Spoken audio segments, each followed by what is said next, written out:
Oh, what's up, everybody? Just doing a quick impromptu. No rhyme, no reason. You know me, just cooking a little stuffed chicken breasts with crab meat, shrimp, parmesan, and green onions with some big macaroni. And I'm about to get my can opener to go get the vegetables cooked up.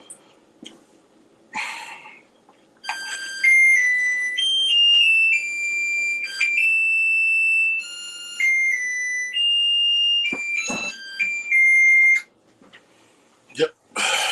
How y'all doing? Who's in the building?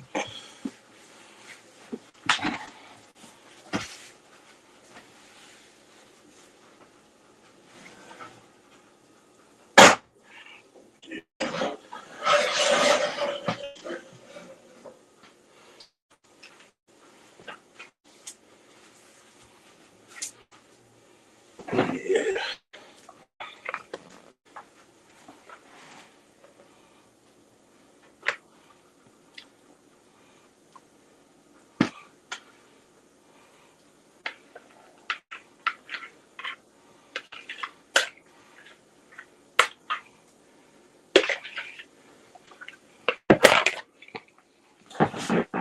Doing a little bit of cooking. Don't worry about me. Some good stuff, man.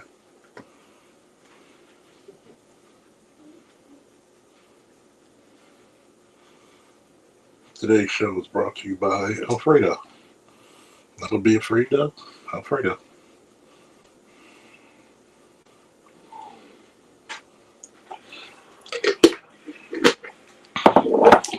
So, shout out to Media Man for giving me this idea.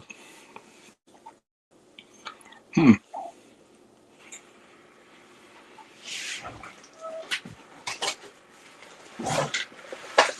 Because basically,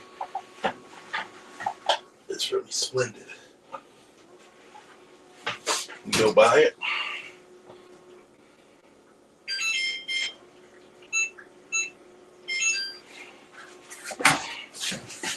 I think it's pretty splendid that we could talk about reality and sexuality. And I was watching a video from Media Man. So, mm, that cream mix, that cheese mix I made with the Old Bay seasoning and shrimp and crab meat, good God, it's good. I agree with him on a lot of points. And this is why. When you look at the black community as a whole, we don't have strictness when it comes to our dating. We just don't. We will accept felons. We will accept baby mamas, divorcees.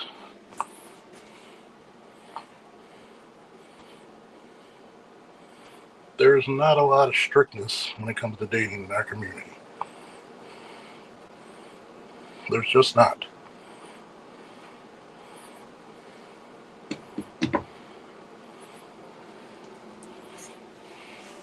So when they say there's not a lot of eligible men, you weren't dating eligible men to begin with.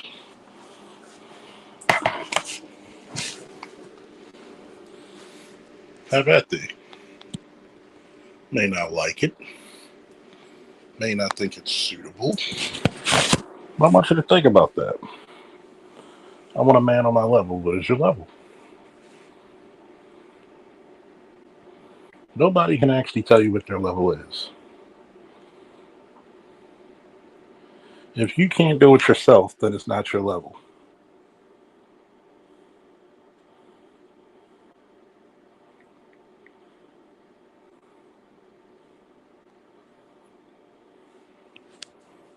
That's what my parents told me.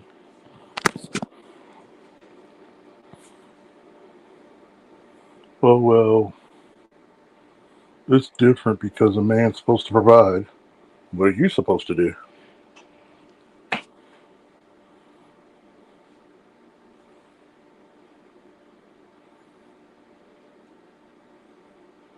Nobody says that. That's always what a man's supposed to do.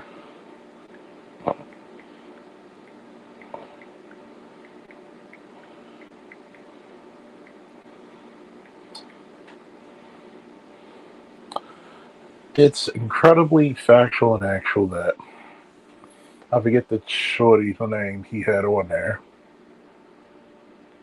and she went way back from the Amos and Andy show, and she was a bigger black woman back then, even bigger now. Talking about she had to go to the thrift store dating. One, one of the biggest factors of dating is going to be how you look. Are you presentable? That's just the reality to it. If you don't like it, oh,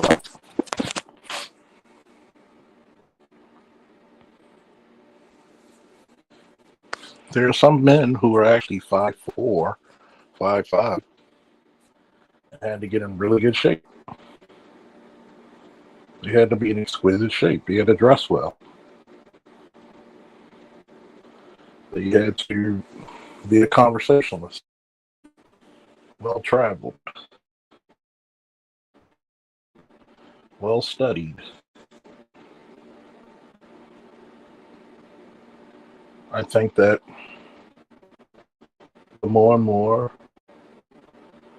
we get into this dating and mating stuff, which I don't think is the biggest thing in the world, opens up everybody's expectations of failure.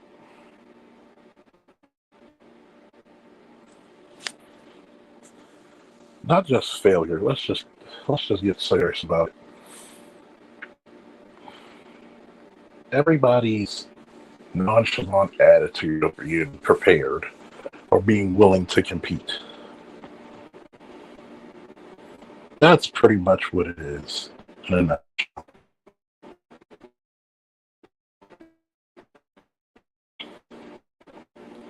you don't want to compete. You get the results you have.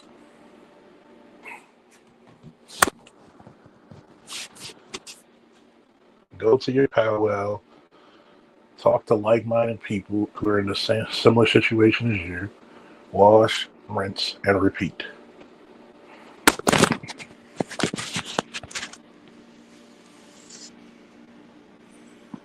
I really want you to think about that.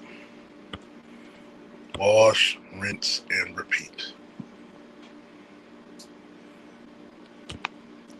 See, it's one thing to be single, and it's not because you can't get someone.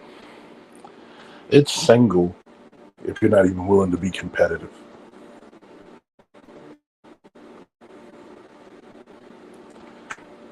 There are men who get in relationships and never had to go on a date.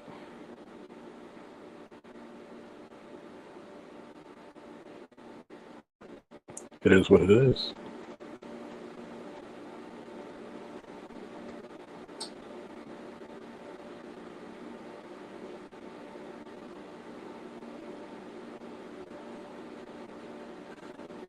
Don't get mad with it. Don't get upset with it. It is just what the fuck it is. There are some women who can walk in a room and gather every man's attention. That beauty, that's some fine currency there.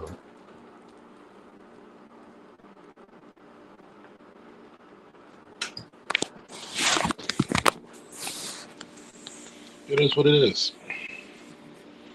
But to purposely put yourself out the game without even competing, that's foolishness. It's great foolishness. I think that A lot of people hate this pecking order because a lot of people don't want to put in the work.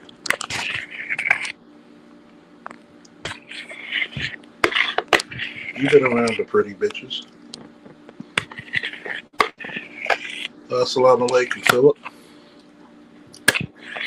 Alaikum salam to you.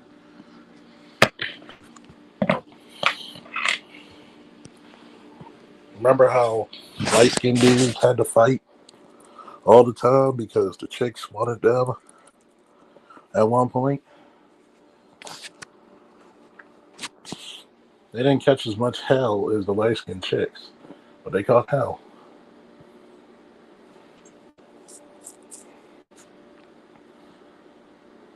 Or now the dark-skinned guys, chicks are fighting over.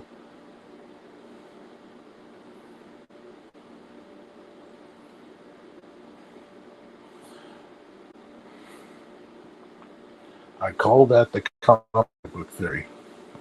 You're going to put your best artist on that cover to attract someone picking up that book. You're going to put some of your best writers to go in there and give that book some substance. If you're an overweight, obese individual who has done nothing to be a competitive person, life's not going to feel sorry for you, my dear.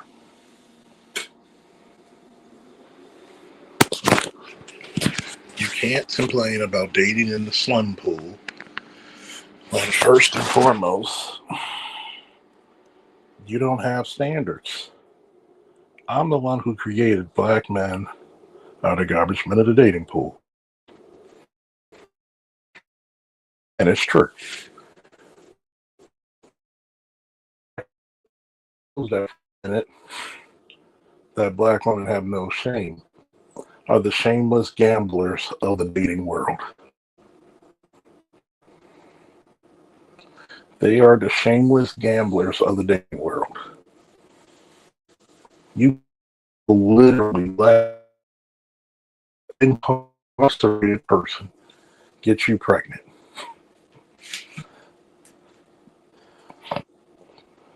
You literally do that. And to literally get and say, you didn't have a choice. Because let's be true, let's be honest about shit. If we got to take the hit for certain shit, then guess what? You got to put your dukes up like everybody else that you mix with equality.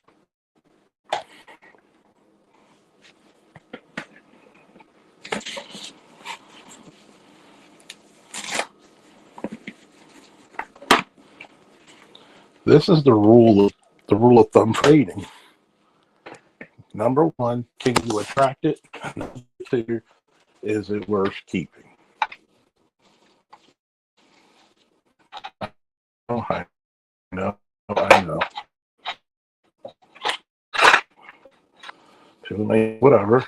Can you attract it? If the only thing you can attract are homosexuals and obese women, that's your lane. And trust me, it's a difference between preference and what you can attract. Difference of preference.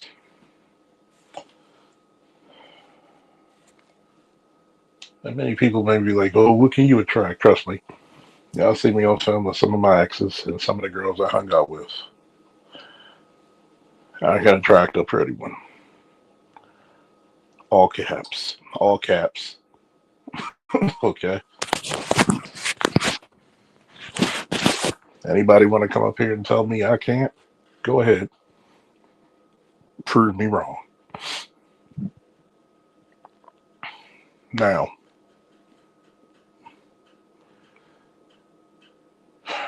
a lot of people one will have complaints about women that are not valid. And how do I know they're not valid? If you don't date them or you never had them, you can't complain about them. Now, I understand if you avoid them because you're trying to get something done in your life. I get that. I respect that. But your complaint goes but so far. It's very similar how some people will talk about fathers and never been one. It's different when you got to take care of that kid. When that kid's your responsibility, when you got to go back and forth with the mother, it's a lot different.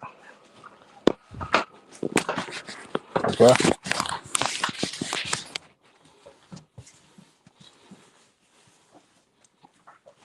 But one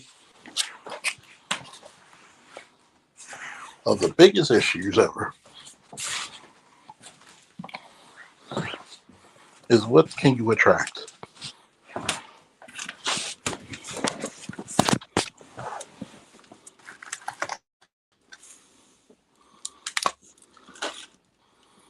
And if what you attract is shit, then guess what you're going to get? A shitty result. It's a difference between having a quality woman and or a quality man, and she just turns up to be bullshit. It happens. But if you're constantly picking bullshit people with no improvement, because we all like to give people the benefit of doubt, but yet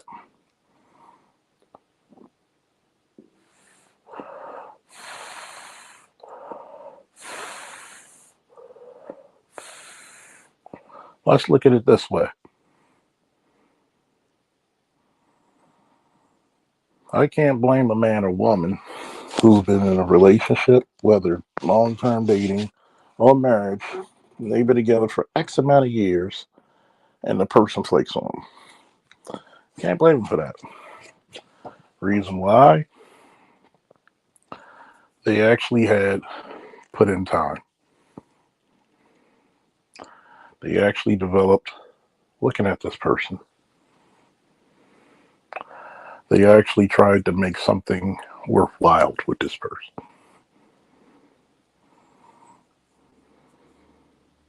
Now, there's some people who actually try to do what?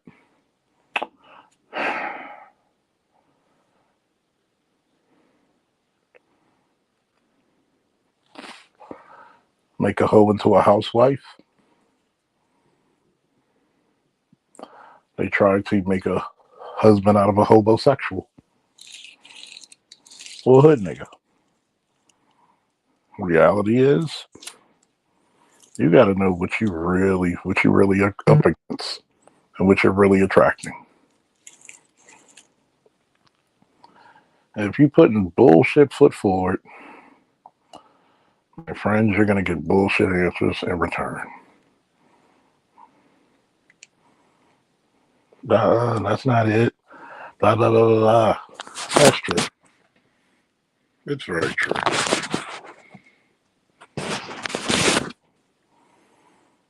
I respect people who say, you know what, fuck it, I'm gonna work on me. I'm ex-nay out the dating game. That's commendable. Sometimes you need that time to yourself at that time. But we're going to also talk about reality. Don't tell me you got that time to yourself and all you're going to still be is a dumbass, a fat ass, a lazy ass, no growth, no nothing.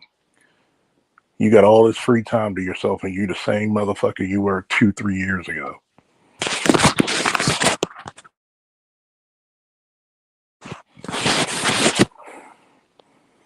No, that's not how it works. Well, I don't need to be. No, no, no, no. Be goddamn honest with yourself. Be goddamn honest with yourself.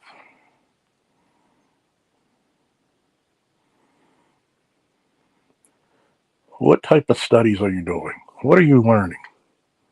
Are you trying to be a better version, or you're regressing in your progress in life? Which one is it? Which is the same shit when it comes to dating and mating. I have not been in a relationship in 6 years.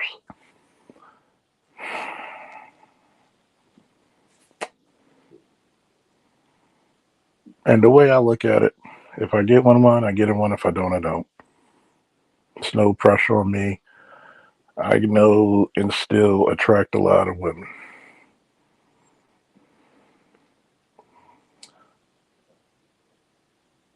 There are some men who are afraid to be by themselves, and women too. And let's be serious. The reason why a lot of people don't want to be by themselves is why? Because they have to look at themselves. In all honesty, there's nobody to conceal it, there's nobody to hide it. It's you and only you.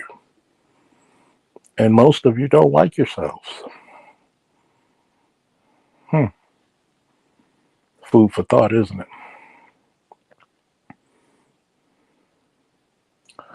Food for thought. I want you to really think about this for a second.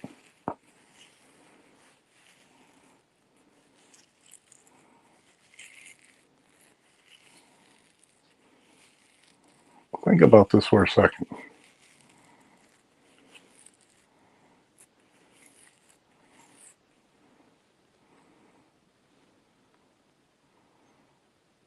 What progress have you done when you're by yourself? And number two, would you date yourself?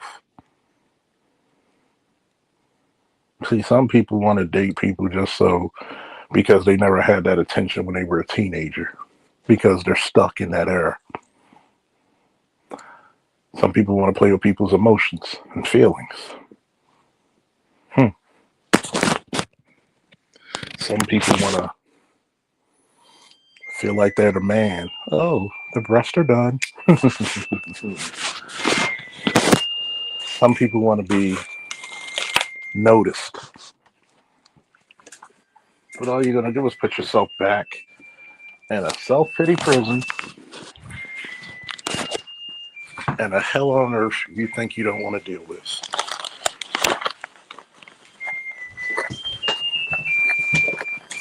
Hold on, folks.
I'm back. I try not to be pissed off about this shit, but is what it is. They don't make shit like they used to, that's all.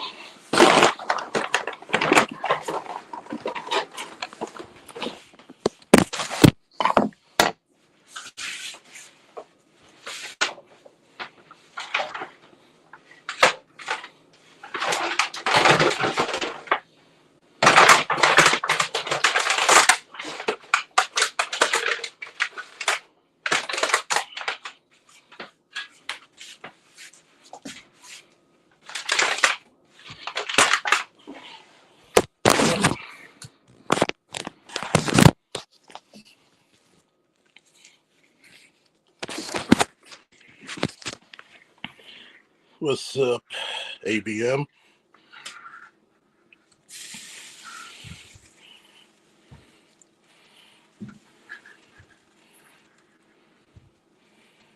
Like I was saying, the non-competitiveness in dating and meeting is abysmal.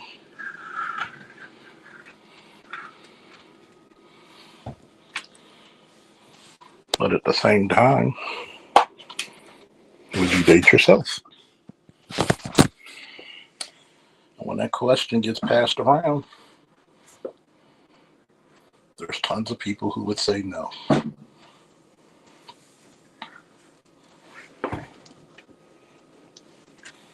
Tons of people.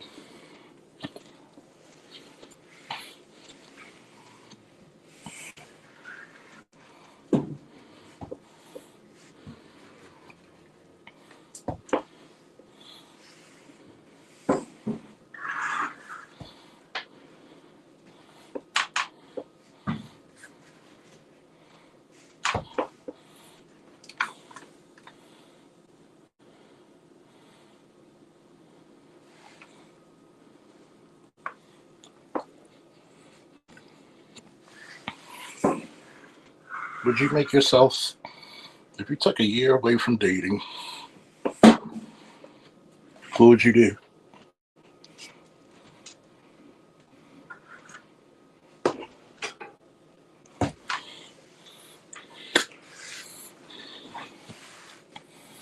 If you had a son or daughter,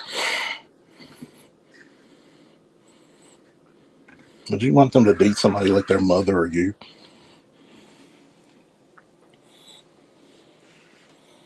That'd be the biggest question. The biggest question ever.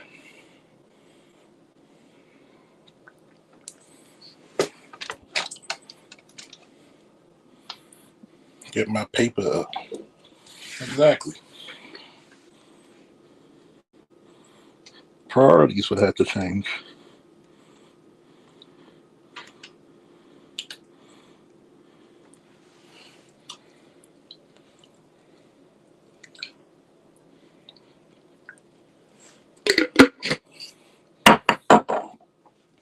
Get in better shape. Get more money.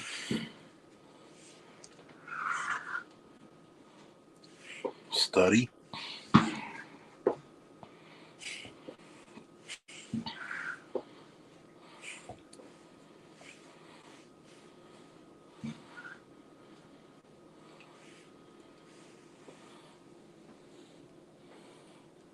At least become more worldly.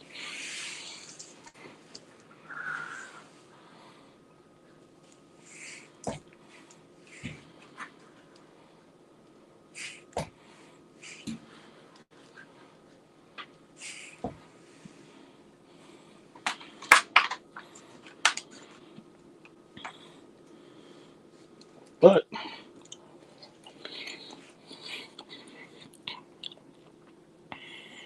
exactly.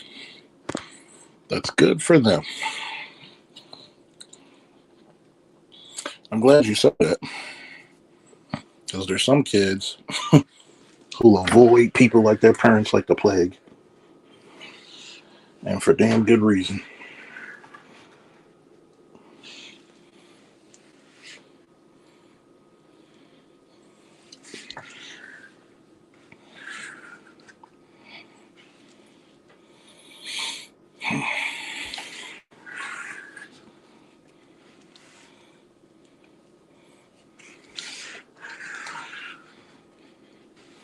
Like you see a chick who keep having kids after kids, baby daddy after baby daddy. Why? Something's wrong with you.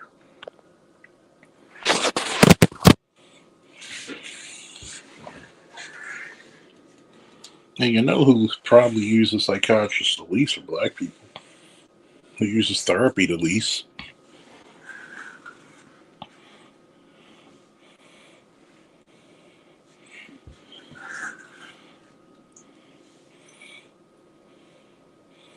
And one of the major coping devices is sex.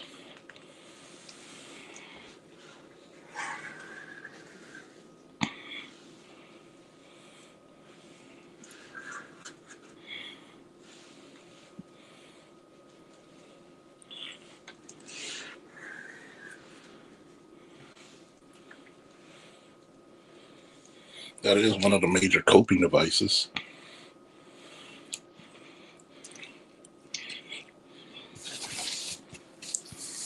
Think about it.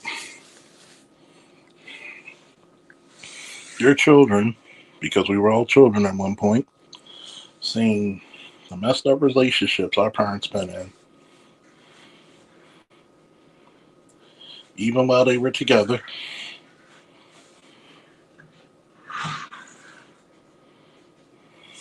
won't even take a note. And people be like, why is such and such not dating? Why won't they do this and that fourth? You know why? Because they saw you and how horribly you handle your relationships.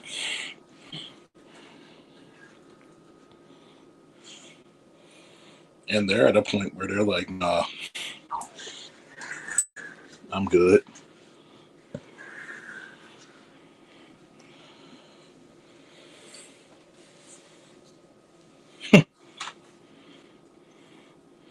I'm good.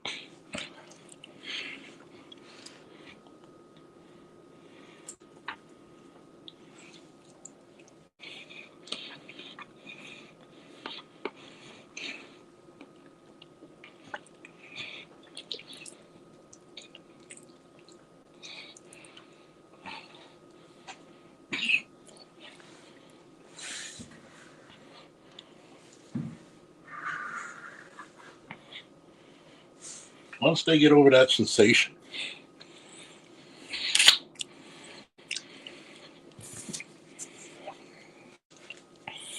they're going to look for the opposite. By the way, have you noticed so many children are looking to alternative lifestyles?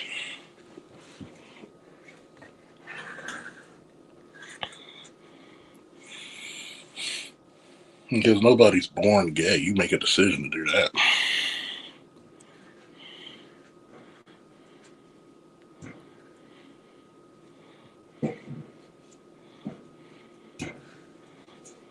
Okay?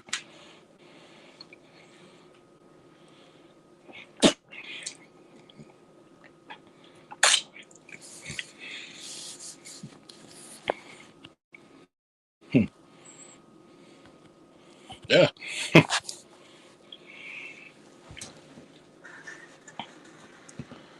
See, but I thought America's not racist, man.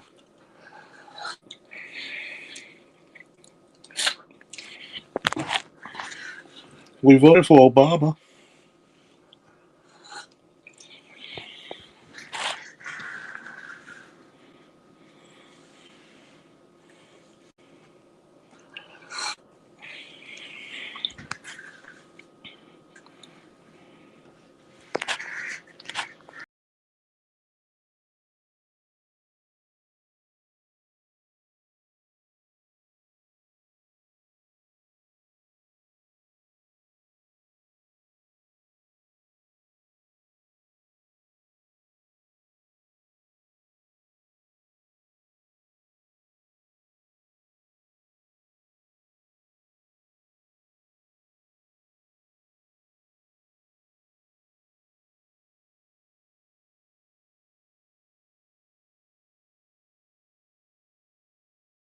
I'm back. I know if you don't get the notifications, go out, you know, unsubscribe, then subscribe to me again.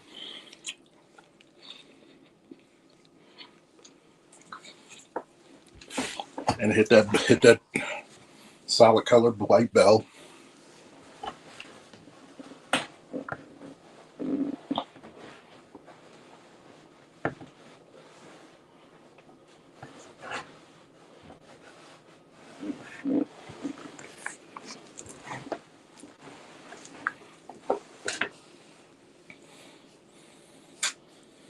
I always said this, man. If it came down to some shit in this world. Oh yeah, let me go back to my thought previously before I go to this. Did you notice why a lot of kids nowadays are going to alternative lifestyles?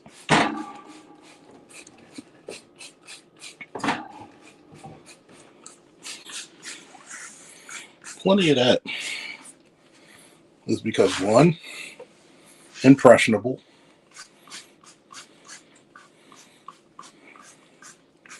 It's cool to be, alternative or weird.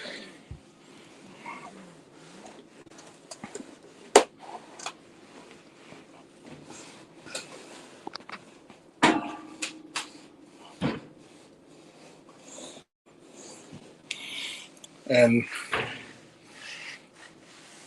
two, a lot of them want to reverse what they think of their parents.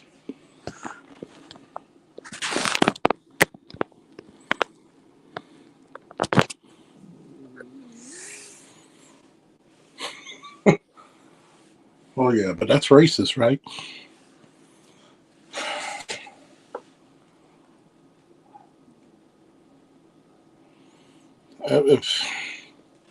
If Brandon Scott's still the mayor of Baltimore, let's go around.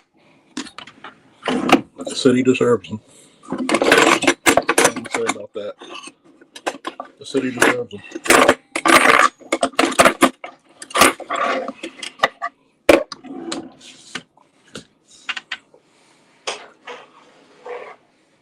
The black community loves its charlatans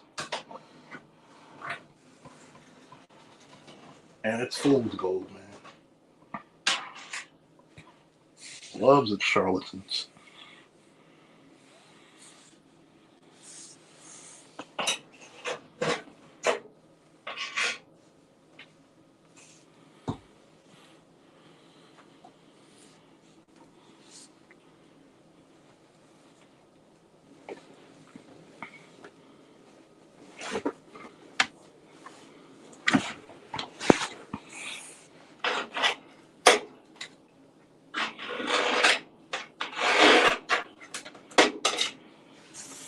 They love their charlatans.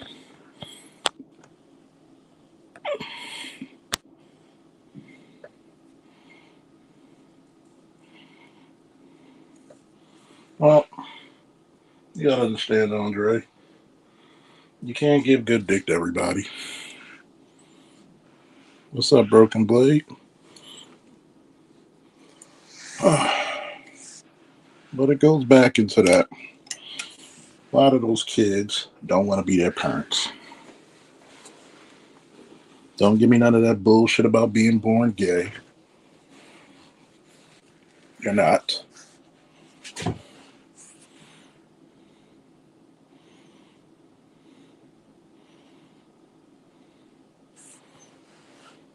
Don't give me none of that bullshit about, oh, well, because first and foremost, a lot of behavior is encouraged. If you want to make an adult decision that's sexual, whether it's hetero or homo, then it should stay within the confines of adulthood.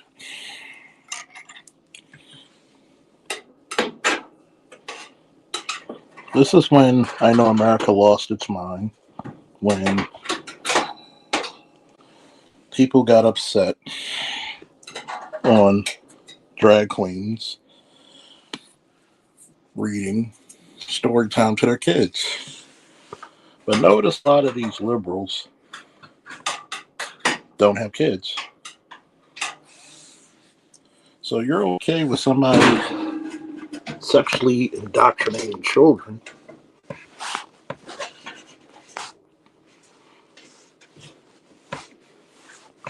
Never mind.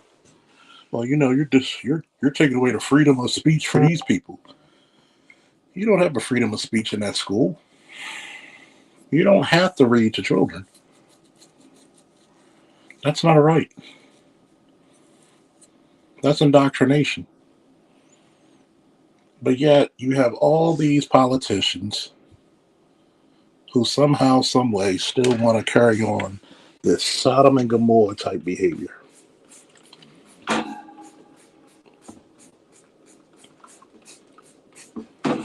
If you ask me my expert opinion, have you noticed how many Democrats resigned once the Epstein files got a hold of?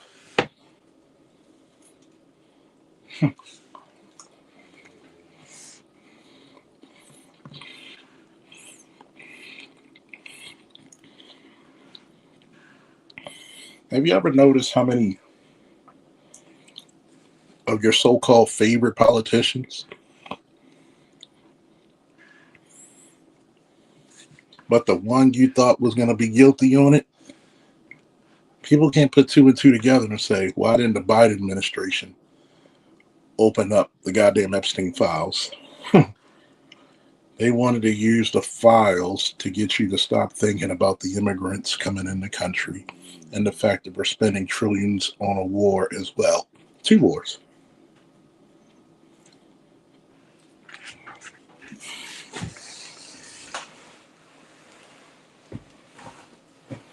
They don't want you to speak openly and say, I don't care if it's a black man, green man, blue man, white man, black woman. If they're in the public office acting stupid and ghetto, they're unbecoming of their office. They're wrong.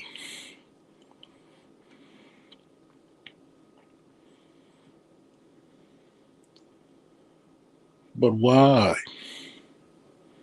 Why is this constantly the thing to do? Easy. Because the stupider you are, because we know goddamn well they made your kids stupid. Most of them can't even fucking read when they get out of high school properly. But we keep passing them along. I think high school should be like basic training. It should be tough.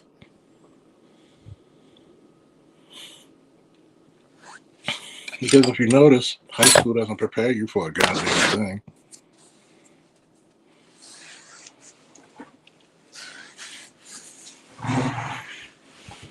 At least back then it prepared you to be a goddamn drone.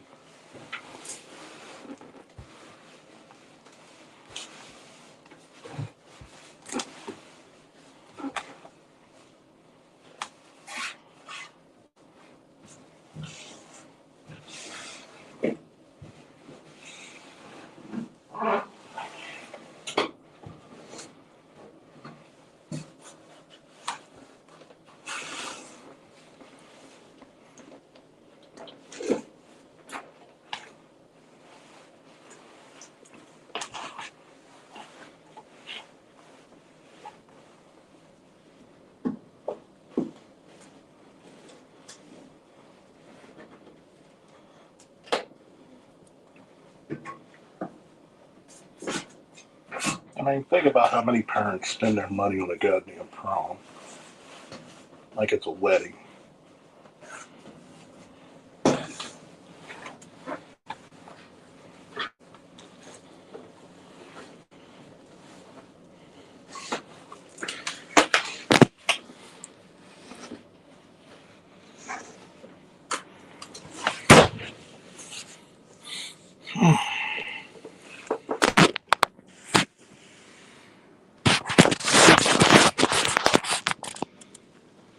I want you to think about that. We got more kids who are more likely to go to prom than graduate.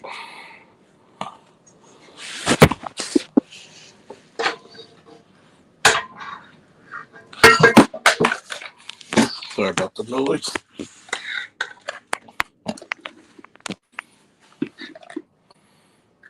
But then we'll also have more people go to baby showers, of course, of unwed women, than marriage proposals.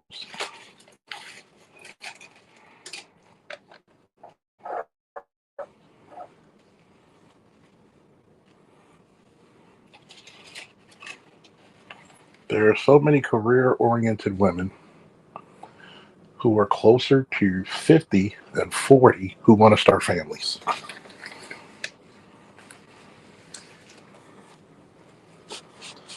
And these women aren't ugly women, making good six figures, living good, valuable lives, traveling. But at some point, you want a child.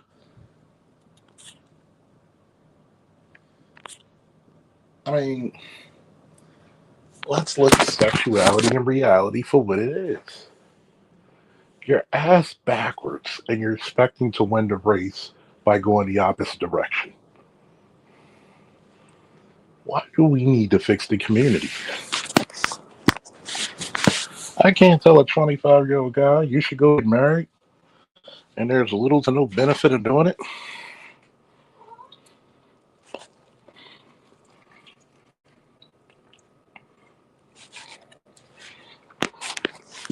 Why would he?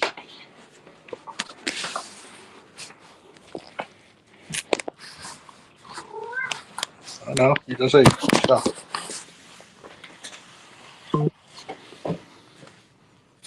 You're right. More baby showers than bridal showers.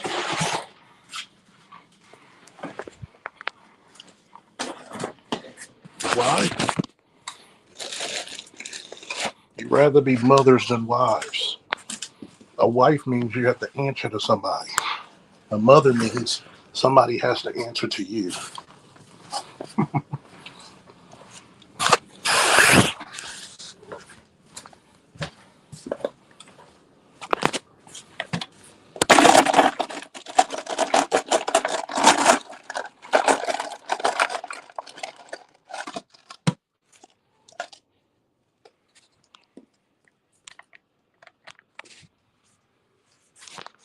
So when we look at this,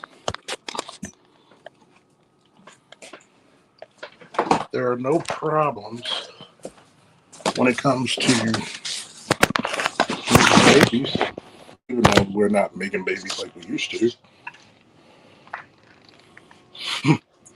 but there is a problem when it comes to forming families.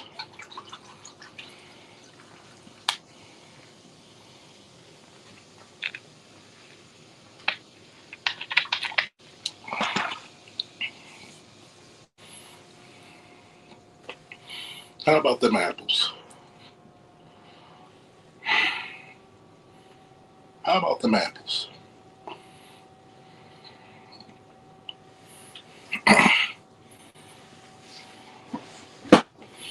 We will sit here and let the worst of our population take majority stock in our community and have the nerve to complain. The audacity of you Negroes.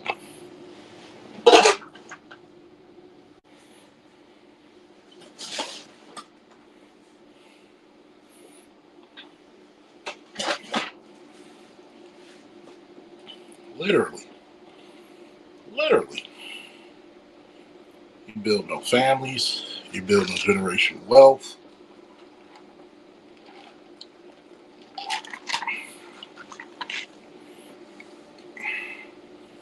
But we will have a bunch of wayward children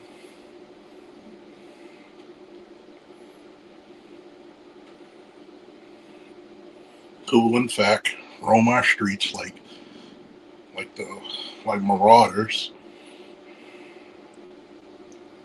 and then wonder why our community's dead last. Our community's dead last, number one, is because we don't respect sexuality in its proper placement.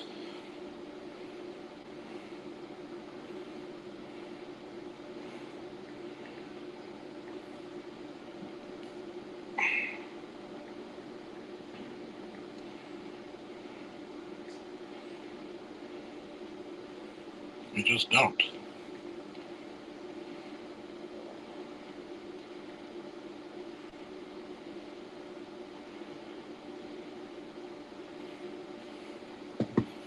We don't we don't plan and cultivate children. Blasphemy, right? Blasphemy. We don't cultivate children. Here it is. Shout out to Bay. I'm putting together the stories. He's using AI to format the story to make them into animated stories, at least to a presentation. And would you not say, Bay, the story would actually galvanize young boys and girls into working together, showing restraint, taking accountability, gives you masculine principles. Even the female of the team is accountable. What do you think about the story so far? Do you think they're accountable, especially when they told their background stories of what they had to overcome? But you don't see that. In our black media, there's always struggle. And the only way you can get out is either you rap, play a ball, or do some drugs and make it, and then somehow you go legit.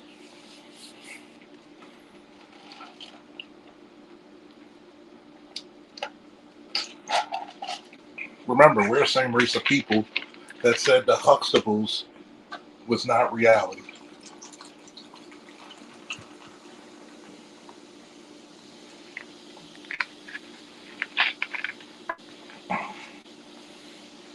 But y'all rather dress up looking like 1990s,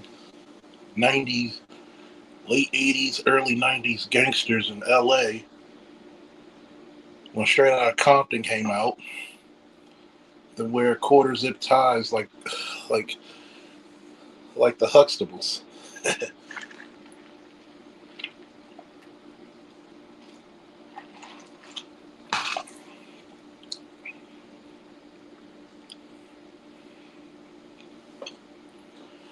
You're right. It's not reality to fatherless, jaded, godless people.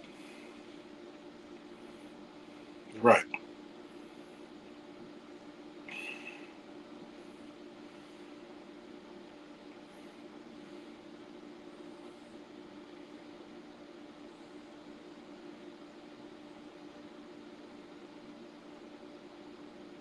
It's impossible.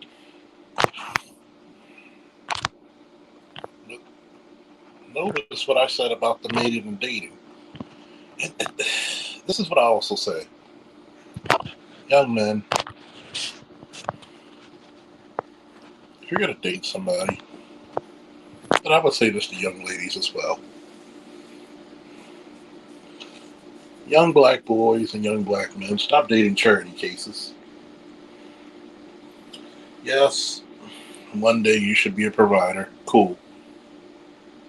But you should not be taking on charity cases, okay?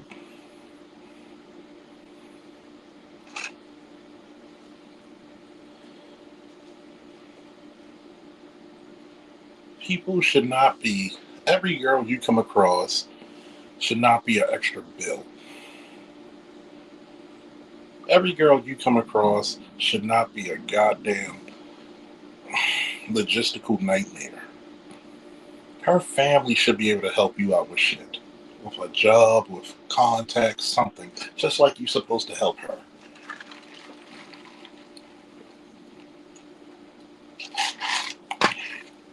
Stop taking on burdens.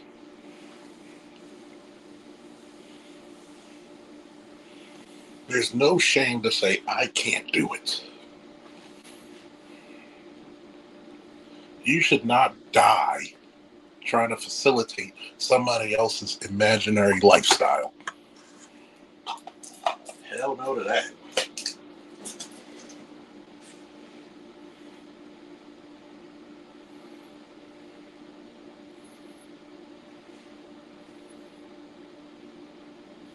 Hell no to that.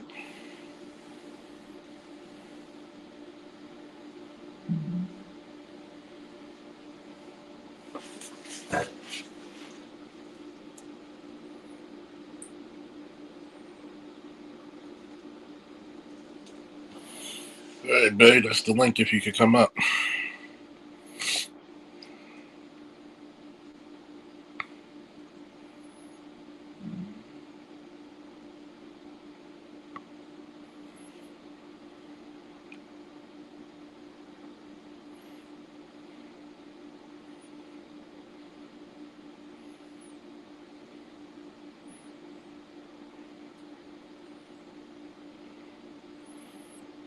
I mean,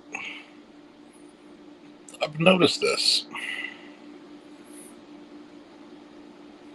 Every time we get up and we say, yeah,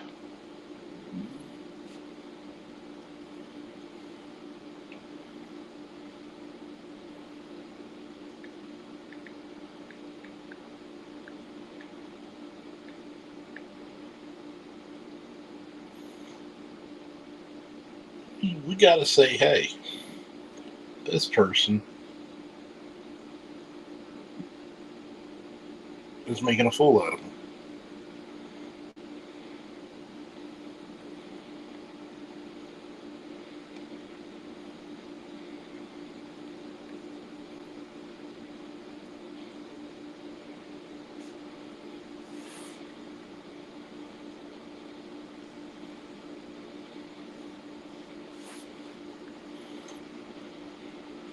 You can't be taking on everybody's burden.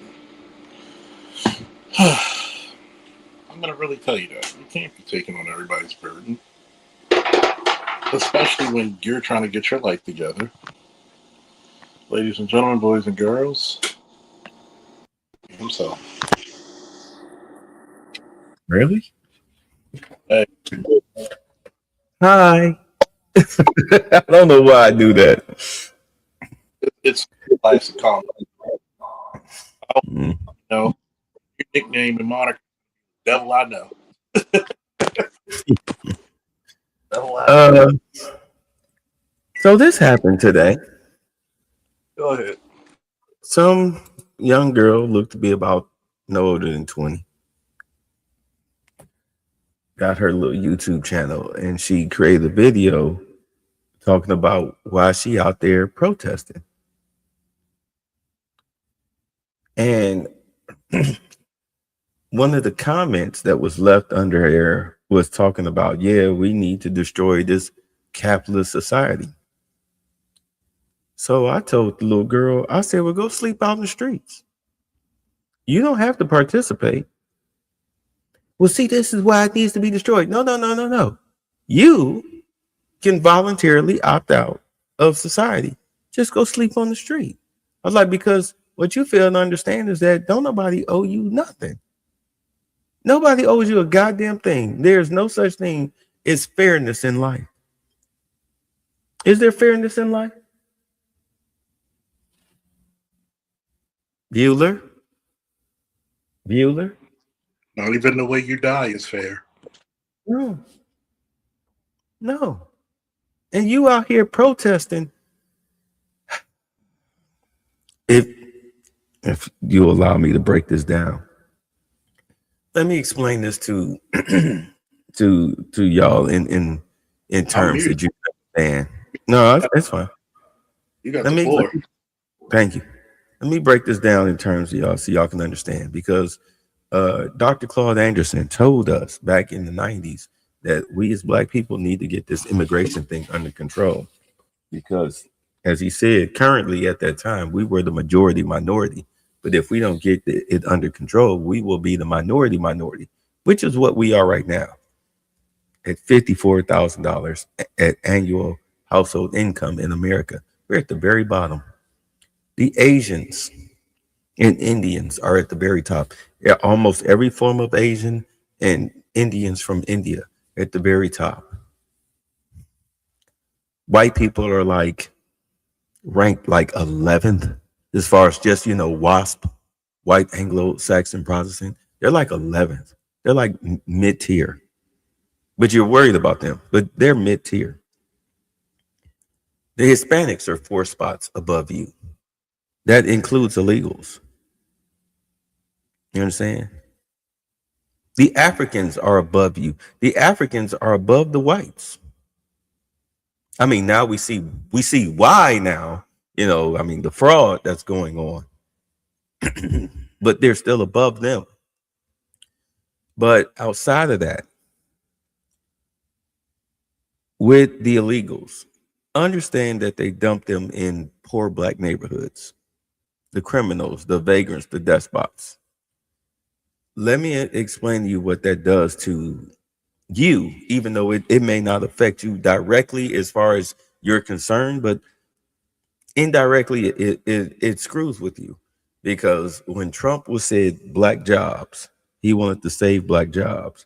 And one of the black chicks at the NABJ, National Association for Black Journalists, excuse me, she was trying to call Trump racist for that. And he looking at her like, how do you not know what I'm talking about?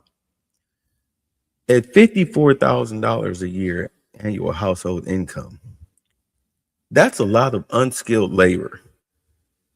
You understand? That's a lot of unskilled labor, especially with the educational market being what it is over the past 15, 20 years. Charles, in Baltimore, their school superintendent, some Indian dude, was like the highest paid school superintendent in the country in Baltimore. But yet their valedictorian, and this is how it came out. They had a black boy that they made valedictorian. He had like a 1.3, a 1.8 grade point average, and his mother raised the stink about that. She was like, this boy can't even read. And y'all made him valedictorian. And of course, our girl Mackenzie Frost did a story on it. Still was ripping the salt. He was ripping the people of Baltimore off, actually us, because they were using federal money from the Department of Education. He was getting paid from that. Y'all remember me talking about NGOs where the state or the city will give them $5 million of federal money.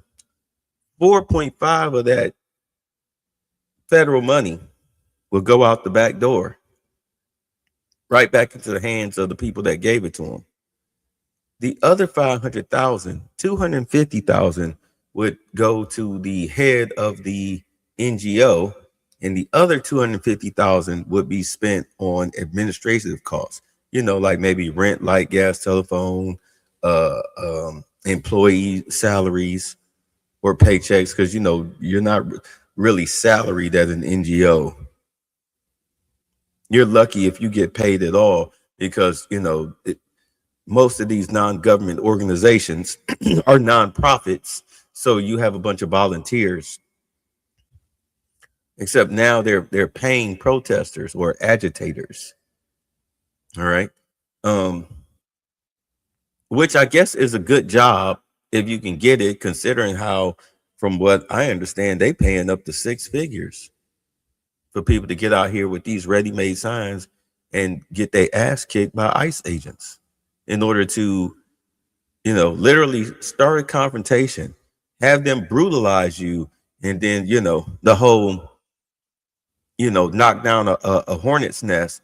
And then when they sting you up, you run into the news. Oh my God, the hornet stung me. Trying to play on the sympathy. They're sacrificing your bodies to do that. But I digress. With these illegals, who of course you don't see them out there protesting, with these illegals, especially the Hispanic ones and the black ones, they dump them in your neighborhoods and they force you out of your neighborhoods through city intervention, just like what Brandon Johnson and Michelle Wu was doing out in Boston, where they are taxing the ever loving shit out of black neighborhoods, as far as like your homeowner's tax, your land tax, taxing the hell out of you. And then when you can't afford to pay it, of course, the city seizes your property. What do you think they do with your property when they seize it? What do you think they're going to do with it? With all these illegals running around, damn near homeless, still staying in shelters and everything. Yeah, they're going to turn your houses over to them. You're getting the boot because you don't have the power to stop them. You literally do not have the power to stop them. All you do is go into city hall meetings and yell and curse and scream. But you continue to vote for these people. You continue to put them in office. But I digress.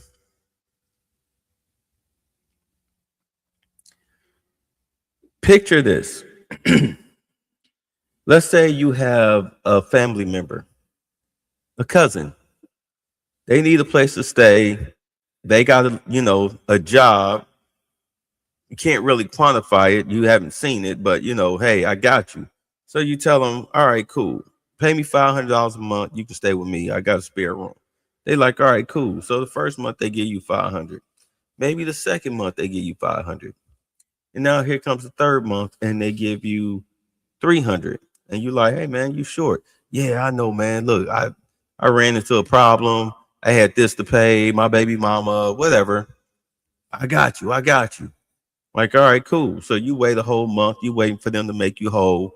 They don't. So now the next month go by and they give you another $300. And you're like, dude, you now 400 in the hole. What's up?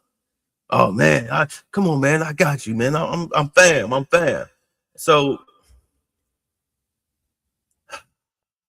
of course you have your grumblings to like a family member, another family member that may actually live by themselves or have room for this cousin of yours that you taking care of, and they trying to tell you, oh, don't worry about it, tough it out, it'll be all right, don't worry, that's your family, y'all family, you should be able to work it out. And now here you go, month 5, and they ain't got no money for you. And it's kind of funny because that month 4, you notice that they're home all the time, or they're keeping strange hours. But usually they're home, still in their pajamas, eating up all your food, burning up your lights, burning up your gas, wanting to borrow your car. You understand what I'm saying? Bringing in strange company. You come home, it's 3-4 dudes sitting in your damn living room. Like, what the hell is this? Oh man, they just came by playing your PlayStation that was in your room that's now suddenly in the living room. Oh, we just chill, man. We just want to play game. Man, it's cool. Like, you violating. So now the next month go by and they still ain't got a job, still ain't got no rent money, and you got to kick them out. So maybe you call their mama, their sister, y'all auntie, whatever. And now they coming at you crazy because you want to kick them out. And you be like, well, you take them in. And what do they normally say? No, I can't. Yeah, of course you can't, because you know what type of bullshit time this motherfucker is on. So eventually you got to kick them out. You may even have to force them out. Y'all might have to get to throwing punches, but they getting the hell up out of there. You understand? And really the only reason why you took them in was because you checked the check-in. You could use an extra 500. Get your head above water. Maybe you 2 months behind on your cable bill or something. This will help you out. And instead of being a net positive, they're a net negative. They fucking all your shit up. That's illegal immigration. Because understand, the United States, we're in the federal government's house. $36 trillion in debt because, not mainly, but because of these people. They're a big part of the problem. As well as your girlfriend or your wife or whatever just giving out money. loaning her family money, knowing that they ain't gonna pay it back. Ukraine, knowing they not gonna pay it back, but she just giving, her brother, her mama, her sister, just all in the joint bank account, coming up short. You call yourself getting lunch one day. You use the joint bank account debit card and it's declined. What the hell? There was $5,000 in there. You check the balance, you negative 200. How the hell did that happen? It's no different. It's no different than what the federal government is going through. No different.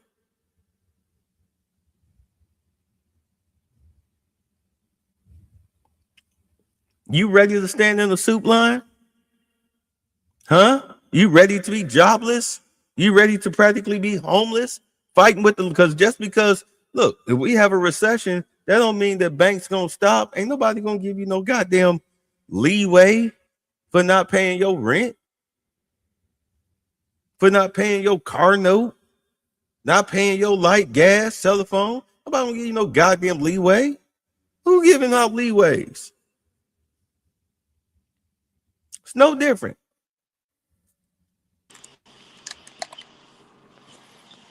You want to interject? I was saying, you never learn about that. Don't. Right. And we all been there with a family member or a friend or even a stranger, a boarder. We've all been there. You can't play and say like you haven't. With a girlfriend. Trying to get rid of a motherfucker now. Yes. You got to go. Motherfuckers I'm don't not even understand. Go ahead. I'm sorry. That motherfuckers don't even understand that. People don't realize quick. They put a sour taste in your mouth. Just dealing with their asses.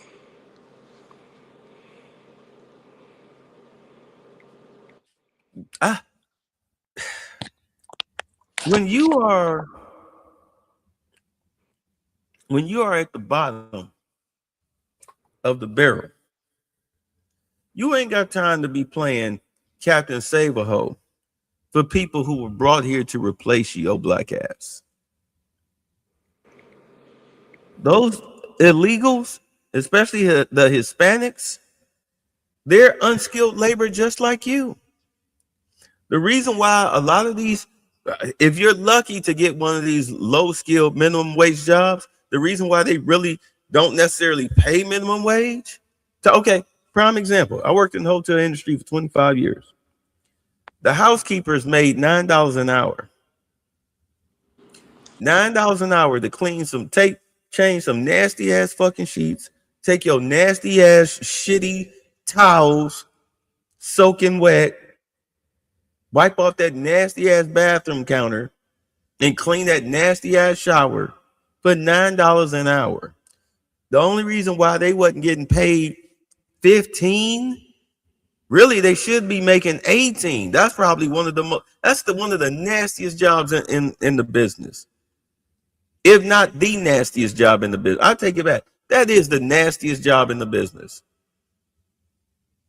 And you want me to do that? You want me to clean 14 rooms, sometimes 18, but on average between 14 to 16 rooms in 8 hours. You want me to do that for $9 an hour? You should be making 18. The reason why they pay them low like that, less than minimum wage, is because of the illegals that are working these housekeeping jobs. From laundry to housekeeper, they undercut them. So therefore, they undercut you. They undercut you. This is why when I go to hotels, I do not mind. Like when I stay, I do not mind tipping the housekeeper. I'll leave them $20 tip and put it only where they can find it. Because sometimes them people, keep in mind, worked in the business. Them supervisors will go in there, open the doors, or the houseman will help, like on a Sunday. They'll go in there, opening the doors, and they'll strip the beds, and they'll see the money on the counter or whatnot. They'll take the money and pretend like there was no tip.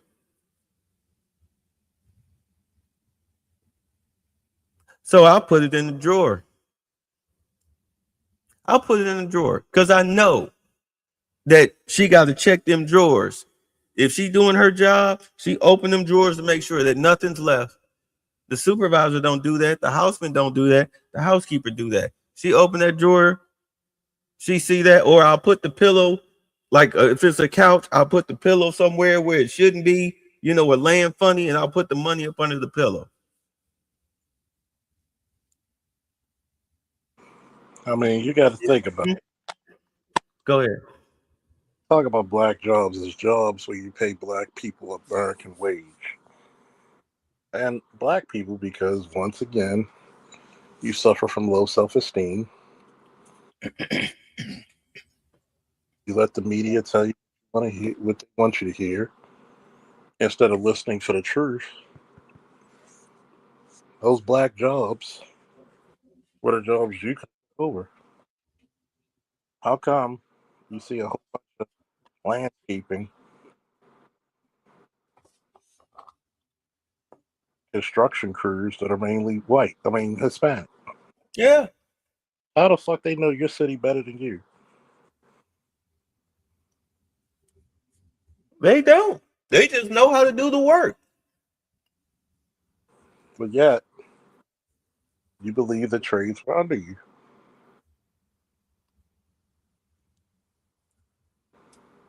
You know why they work harder than you?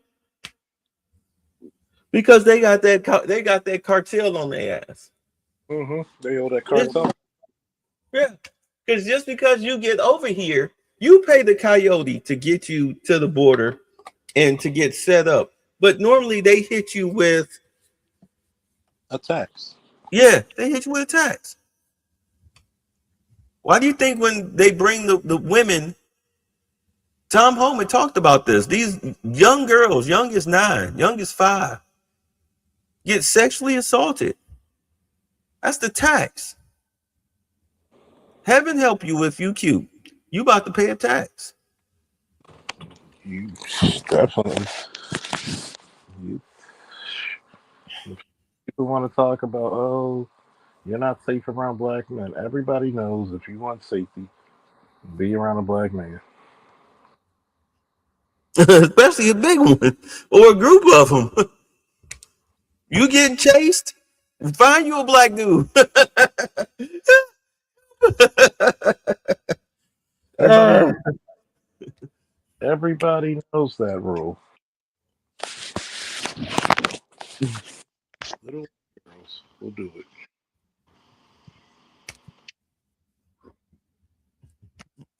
it. Hopefully you run into a decent one. And instead of one, good job, Chet. Come on, Sarah Bell. To the van. Let me stop. No, but my whole point is that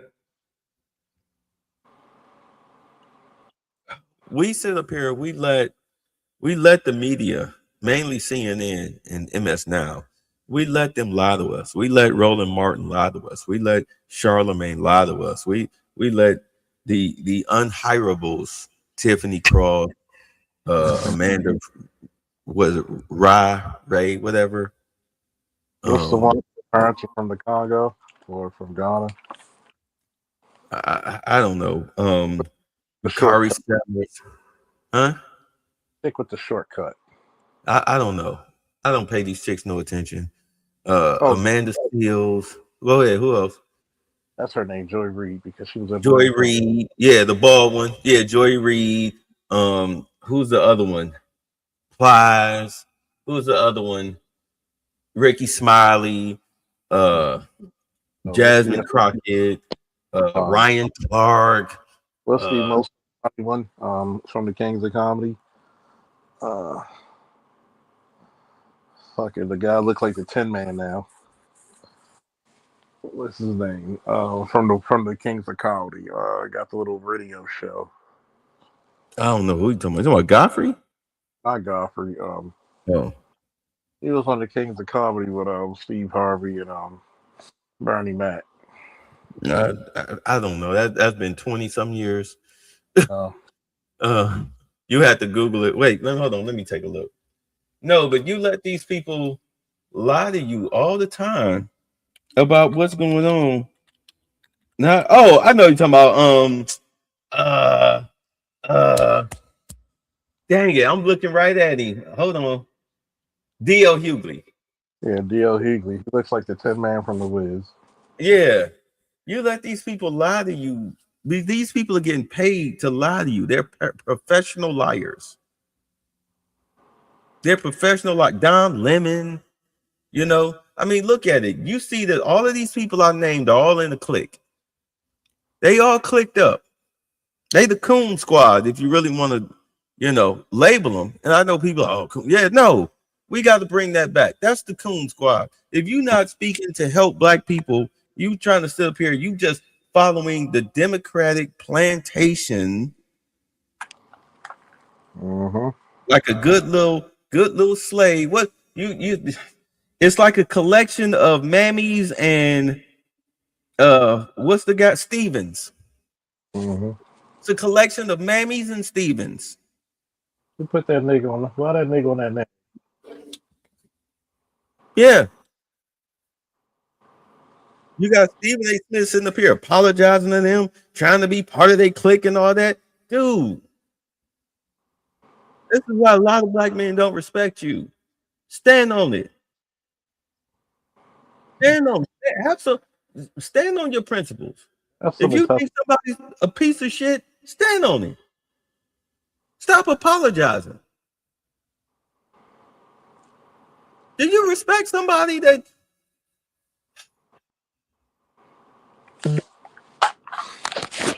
If you're a hateful person, are you going to accept and respect somebody that apologizes, telling the truth about you, and they hurt your feelings? Yeah, you will respect people who tell the truth because you know you can't come at that way at a motherfucker. Exactly. So why are you apologizing? Why are you You're not part of the clique. Why do you want to be a part of the unhirables club? Because if you notice, a lot of these people don't have jobs. And the ones that do, I mean, they're useful idiots. You really think that if the Breakfast Club could find a better host, a better Step and Fetch It, you think they wouldn't? You think they wouldn't replace Charlemagne in a heartbeat? They would replace him in a drop of a dime. Who they gonna get? You understand? Talent nowadays is hard to find. And a lot of people are starting to discover that you can make money online, be it YouTube, TikTok, Instagram, Twitch, Kick, Rumble. You don't have to sign anybody. You don't need to be on anybody's paperwork.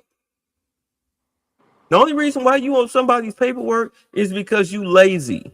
You want to work for a check. Yeah. I'll never forget back when LeBron James was when he was signed and everything. And I'm like, are you crazy? I'm like, hold on. If I'm a sensational rookie, I'm not signing no $90 million shoe deal while they collect 900. I'll get 90 million, y'all get 900 mil? And my name First currently year? Huh? name's bigger than yours. And The greedy when I nigga, was go ahead. greedy nigga politics dictate. You know that. What it is, it's a lack of financial literacy.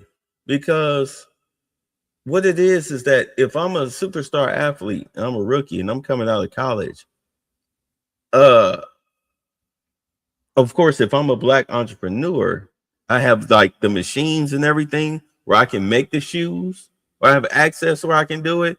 I'm coming to your agent and like, hey, look, let me have a meeting with your client. Like, look, do not sign with these shoe companies. Here's what we're gonna do. When you get your rookie signing bonus, pay me. This is what I want you to do. I want you to put me on retainer. I'm going to find the 5 best sneakerheads in New York. Okay. The 5 best. And we're going to pick out 4 shoes. If I'm basketball, if I'm football, we picking out 2. Okay. We picking out 2, possibly 3. We might put one on the back burner, but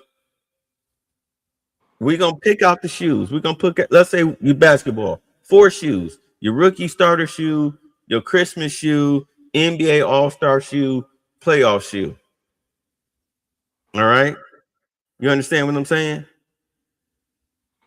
Am I making sense? Oh yeah, totally. Right. So we'll put these shoes in production, just like Amari look, Starberries. We'll put these shoes in production. This is what what's the name was trying to do. You know how Except, big is China? huh? You know how big Amari is in China? Oh yeah, them shoes, man. Them shoes are like Jordans in China. Them Starberries are like Jordans in China. At any rate, He's damn near a billionaire because of that shit. unlike LeVar Ball, I'm not charging no 400 goddamn dollars. I'm going to make the shoe affordable.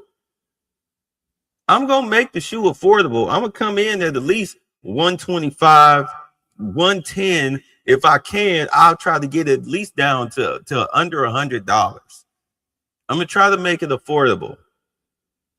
And then all I got to do is go out there and ball my ass off. Ball my ass off. The shoe will sell. The t-shirts will sell. The jumpsuits, the jackets, the merchandise, the watches, you know what I'm saying? The hats, all of that stuff, the comforters, all of that will sell. All I got to do is go out and just use my God-given talent to feed myself. So instead of getting a little funky little $90 million check, I'm giving somebody else. Oh, yeah, the shoe was a success. Here's your $90 million check. Mr. Entrepreneur, while I collect this 900, here's your 10%.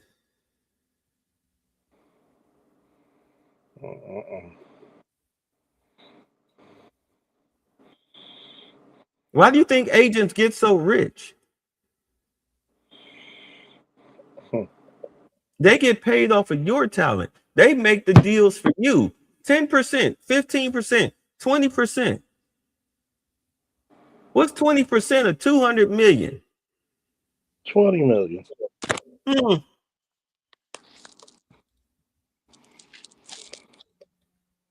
And all I got, you got to be the hard part. All I gotta do is just negotiate commercial deals and stuff. Work out your NFL contract. Once I get that done, the rest is just merchandising deals that I'm working out with you. Commercials. Scheduling photo shoots.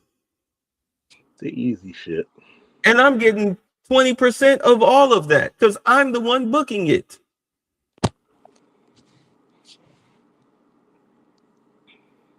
I would rather pay you the 20% while I collect the 100. That's what financial literacy gives you that. And trust me, I wasn't born like this. I didn't come into this. My mother always talked about money. She always made sure I was straight. She always said, pay yourself first. I got my first job. Oh, she opened me up a bank account. She said, here, put $20 in your savings account every time you get paid. Every time you get paid, put $20 in your savings account. The rest you can do whatever you want with it. I mean, I was in high school. The hell's I ain't had no bills to pay.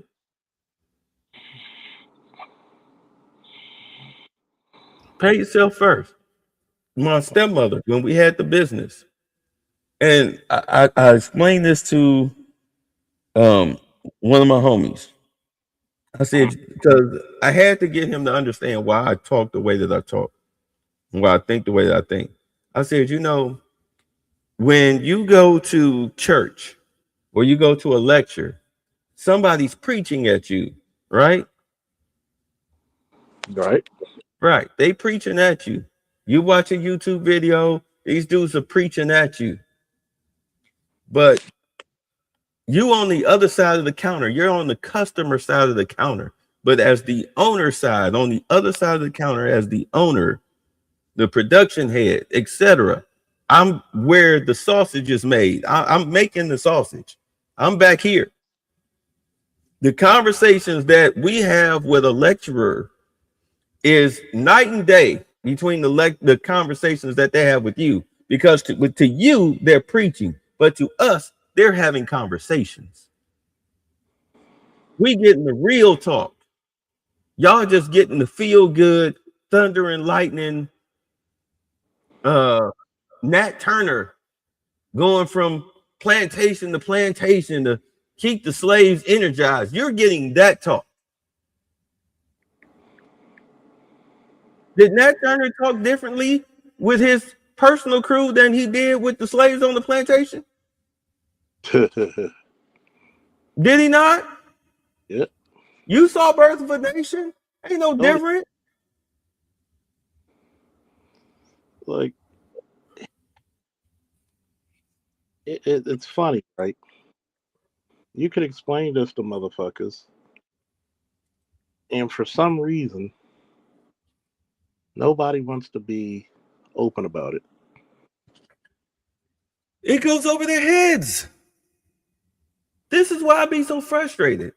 Because it's like, understand, when I talk to y'all, I talk to y'all like we in the back room. You know what I'm saying? I'm not preaching to y'all like y'all are in the audience. I'm talking to you like we in the back room. And I kind of like expect y'all to know this shit. Because I mean, I've been knowing it for so long, and y'all be claiming to be so self-aware and woke, and this is why I don't hate the term pro-black, but I distinguish pro-blacks from consciousness, from Negroes and wokes and everything. Everybody fits into a box. Do you understand? To me, everybody fits into a box. Umar is pro-black. Okay. What's the name? Don Lemon is, snooty black. He a Negro. To me, he's a Negro. The people that he be kissing on the cheeks and all of them, all these protesters and black lesbian mansions there, those are scamming Negroes. Don Lemon is a scamming Negro. He's a Negro. And he'll sell you out for the LGBT community in a heartbeat. Yeah. You understand? Everybody goes into a box.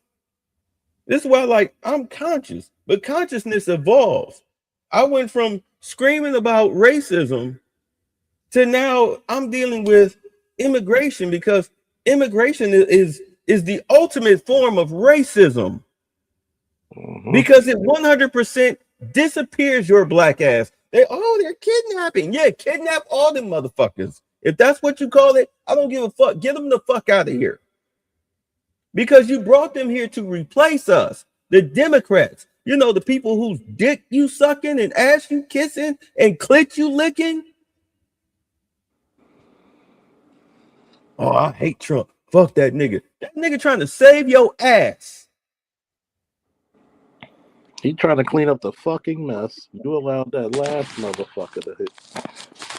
Don't. Do you not understand what will happen if this man fails? You're the third world country. You're the fourth world country. Yes. You Fuck do that. understand them people left to get away from the shit. If you've ever actually went through World Star Hip Hop or any of these sites like Chaotic and whatnot that show all of these violent actions, if you notice, a lot of them come from South America and Africa, as well as the United States. They're bringing that shit here. Random killings, random rapes and murders.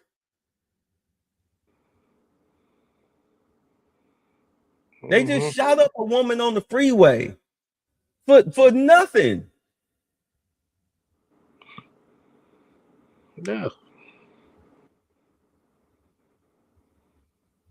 You think they give a fuck about you? They showed you where they stand. They would, I mean, you can sit up here and be all racist all you want to, but they didn't stand for that little black boy with the brain surgeries.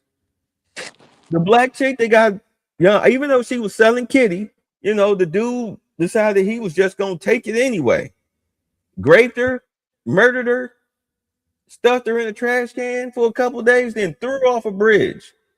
They were all forgot. Didn't even, and then, you know, killed her, mutilated her body. I want you to really think about that, dude. Mutilated her fucking body. Mm-hmm. And the people in the house know he did it. They knew he did it.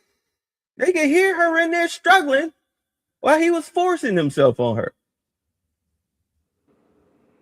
at 3 o'clock in the morning.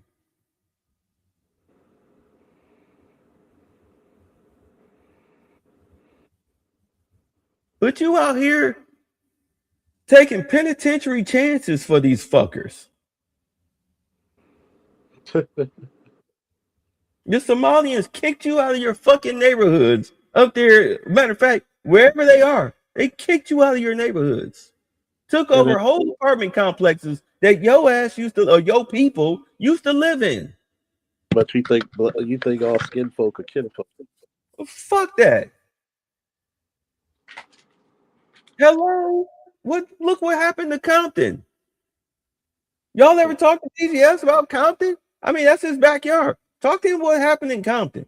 Talk to him So, about the fucking Latina goddamn congressman people up there in fucking LA, how they talk shit about black folks on hot mics. calling them monkeys and shit. And your stupid ass out here, yeah, insurrection, fuck the police. But guess what? Those are the same motherfuckers that come break into your houses, beat your kids up in the block, to run you out of the town because they want to take over. What did me and Sand Dog say? Black people don't know whether to give the olive branch or the sword. You give the sword. But you will shoot against a black man, and this is the reason why. Have you ever noticed one thing about me? I never said a white woman, a Latina, or any other race of woman is the answer to your prayers. Do you know why? Because all of them will fuck you. It's just a different timing. Number one, that Latin man don't want you to come nowhere near his women. But he thinks your women are free reign, right? Well, your women are whores. They show it all over social media. Unprompted. Uncouth. Twerking and fucking Lululemon and shit in a group. Twerking on restaurant tables. A black family dining, hey, come in here at least with a dress shirt on or a polo. No sagging pants, no t-shirts, but you got bitches standing on the table twerking. A black family, a married couple, black. The wife say, "Hey, look, yeah, we have a dress code." Remember, they kicked the people out because they was improperly dressed. And what happened? You had a indignant, nasty bitch fly all the way down to Texas, strip butt ass naked, and walk through the door as if to say, "Fuck you, bitch." This is black women doing this to another black woman with a respectable establishment. But And yet, you go ahead. they're not protected. You know that, right? You don't want protection. You just want the ability to do whatever the fuck you want to do and not suffer and be protected from the consequences. And here's the part. The consequences come. They become heavy than a mother. I mean, 2 ton heavy. Like, I These mean, are racist. Looney Tune dropping on an anvil heavy. This is the reason why I tell people all the time, when these women say we're equal, treat them equal. I'm sorry. You want to know how? Female get turned out. How? Want to get smart with me? Oh, you're tired, done. Hey, you okay? Aisha Presley. I showed this yesterday. The congresswoman from Massachusetts tried to play the whataboutism game, because they had the four people. They were the whistleblowers in Minnesota talking about the fraud. Aisha Presley gonna talk about Trump pardoning people who were spent time in prison for fraud. Not that they were just accused and I don't know, they ain't gonna do no, these people were actually served prison time. He gave them pardons. She tried to play the whataboutism game with them, and they was like, hey, they straight up told her, I'm not gonna play this game with you. I'm not about to entertain this line of questioning. And she had a goddamn fit. She literally had a meltdown on the congressional floor. What does that tell you? The lack of maturity within the black community is fucking us. Sometimes not playing the game is your best line of defense. Yeah. Like, I'm not even going to entertain your bullshit. Is your best line of sometimes, often your best line of defense. Now, if they want to get physical, then you just have to handle your business however you see fit.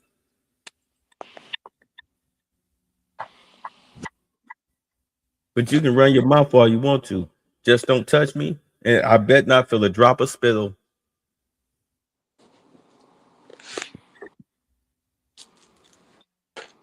If I say back up, don't walk up on me, I mean that. I'm not trying to portray myself as some tough guy, but I mean, shit, I grew up as a brown-skinned kid in Cleveland, Ohio, amongst dark-skinned blacks that were poor. And Most of them with no daddy at home. Oh, it was wild. I'm fighting them there every week. I have a sister, light skin, in the 90s in Baltimore.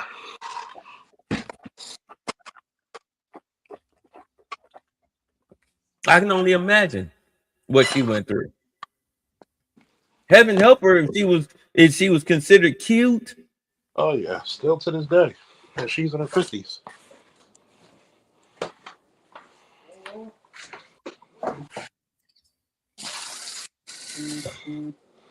Them Sharkeishas, they lose I mean, I hate to use the phrase, but it do be like a chip out. You sitting up here, you 16 years old, 250 fucking pounds. Why? You 160. You 5'3", 160 in high school as a female. Why? Those boys.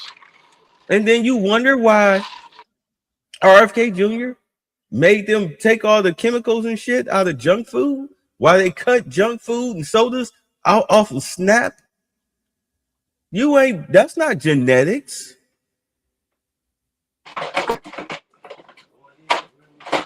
That's not genetics. That's chemical.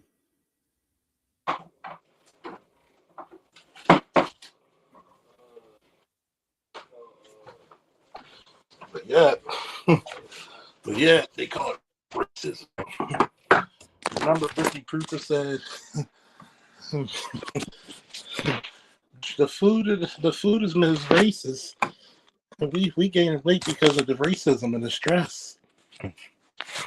You want to hear a sinister plot?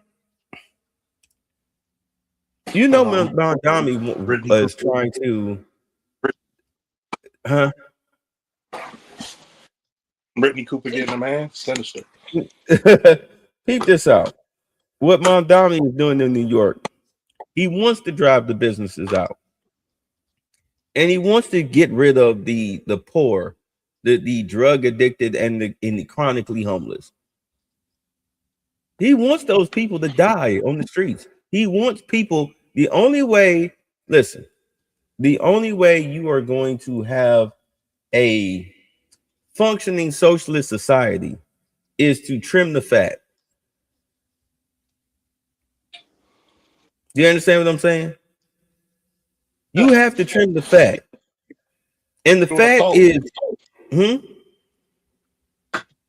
to do a colon. the fat is useless eaters. If you notice in Star Trek, which is supposed to be a socialist society, everybody had a job. You never saw any poor people. You know why? Because they were eliminated. Either you worked, huh? There was no need for money, and you got that phase out. If you don't work, you don't eat. And the higher up on the food chain you were, the better your life was. Picard had a wine orchard in France as a Starfleet captain.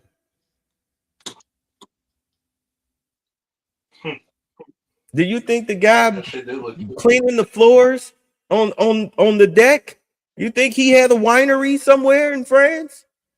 Where do you think he lived? Bottle of wine.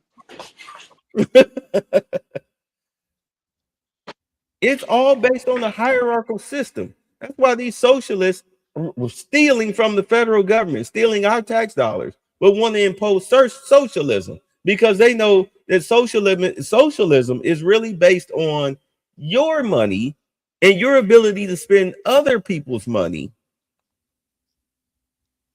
while being in power to where nobody can touch your money.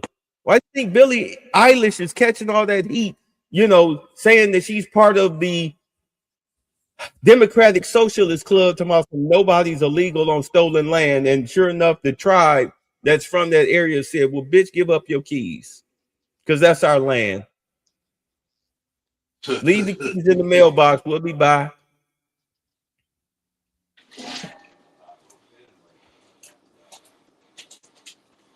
I'm sorry. I don't mean to go into these. Oh, tell you. I'm just dropping facts. No, I mean that's why Mount Downey has no problem letting the homeless sleep out there in them tents along the streets of New York City. Talking about I'm sending social workers out there. Like these people are whacked up out of their minds. They run around stabbing little white girls on trains and shit. I know it was Charlotte, but still. They run around punching people, punching women in the face. Setting them on fire. And you gonna send a social worker out there to talk to them? You gonna send social worker Shanice out there to talk to a psychotically deranged criminal hobo?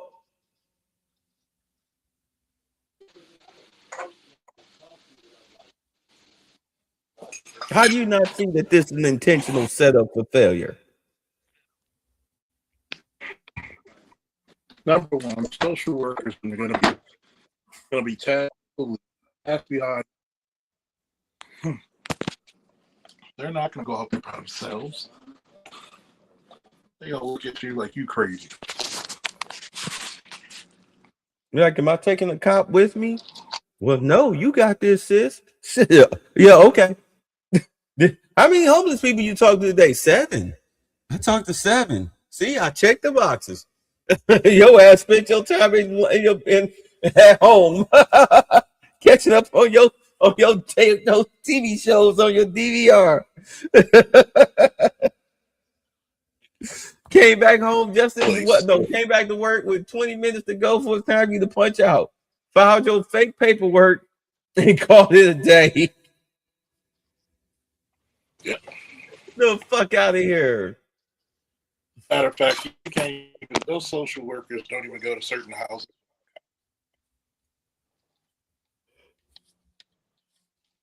Not unless they want a violent encounter.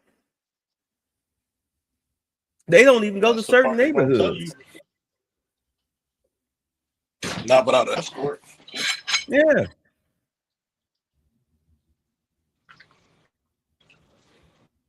Shit. Social worker be bent over a goddamn table with a ball gag in their mouth, like somebody pulling the gimp out of the basement. uh, the fuck out of here, They like man. what's that show? Big Dick Buster coming out. Oh my god. With the heavy footsteps. uh, shit. Knocking on the Ariel No, Castro's door. Johnson. Shit. That's how what's his name So almost got killed. Remember what, Silence of the Lambs? That's how Clarice almost got killed. I mean, I know it's a movie, but about herself. yeah, what the fuck are you doing? You're chasing after a serial killer that kidnaps and skins women. And your little 5'2" self is out there by yourself? Following up on a lead? You just found a head in a goddamn formaldehyde jar.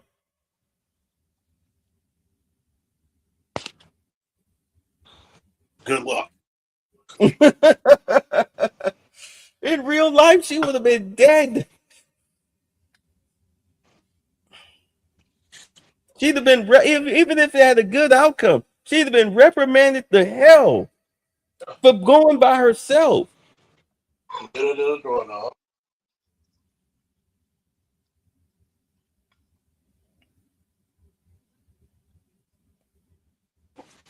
That would have been so dangerous. She'd have been so traumatized.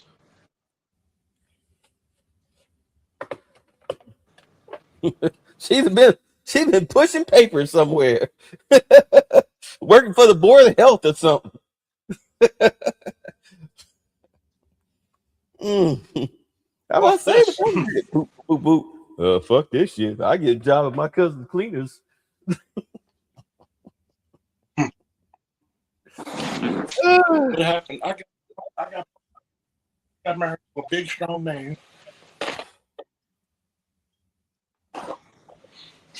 What happened? I almost got sexually assaulted by this guy, Big Dick Buster. You know, that's what tripped me out about. Go ahead. I'm sorry.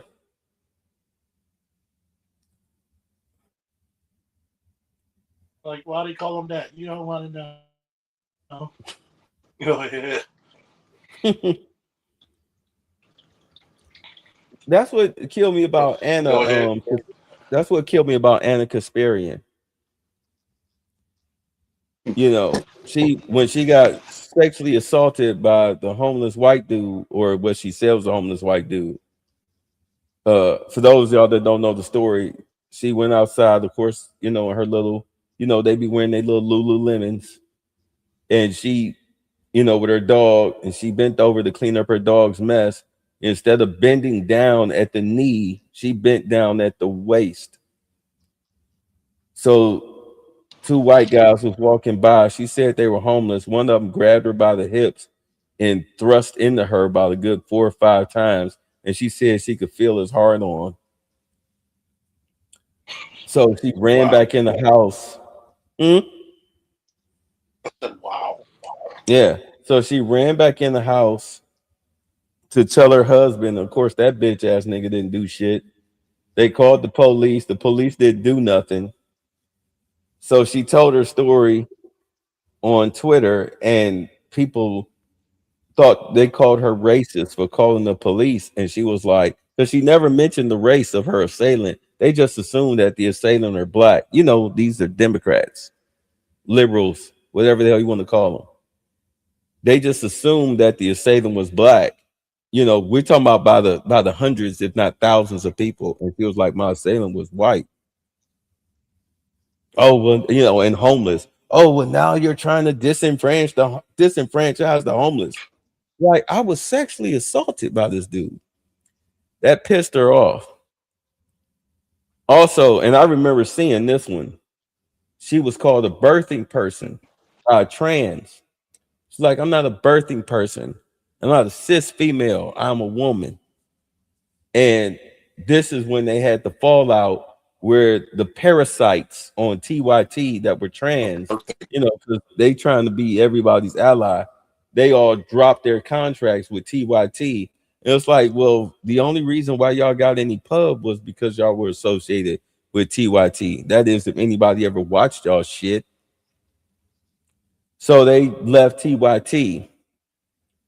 Um, so because of that, she had a moment of clarity for a few months. Remember, I used to do stories on that. How Saint Uger was trying to, keep the faith with all of this rah, rah, rah, hate Republicans, hate Trump shit. But Anna was not feeling it. She was on something else. So in the middle of the broadcast, when she would come with a common sense idea after he just rah-rahed it, extreme leftist, suddenly he would change his tune in the middle of the damn broadcast, trying to match her because he knew that if she left, he had nothing. The show was dead. You know what I'm saying? Because it's a majority male audience and they watch it because of her, because she's nice looking, but she's a scatterbrained fucking retard. If you really look, I mean, this bitch lost a debate against Pearl this year. She lost a debate against Pearl. But at any rate, after it calmed down and Trump got elected, she went back to her left-wing lunatic ideology, calling ICE the Gestapo and all of that shit. And,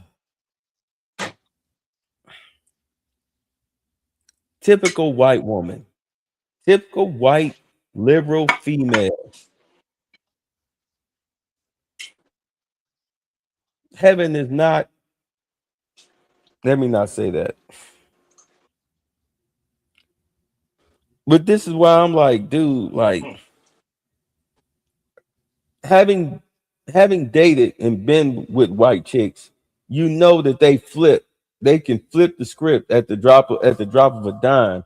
No different than a black chick can flip the script on you at the drop of a dime. The only difference is the white chick might not, huh? What'd you say? Yeah. The difference is the white chick might not get violent with you. There's a low chance that she'll get violent with you. But there's other dangers depending on, you know what I'm saying, the type of environment that you're in. So then the black chick.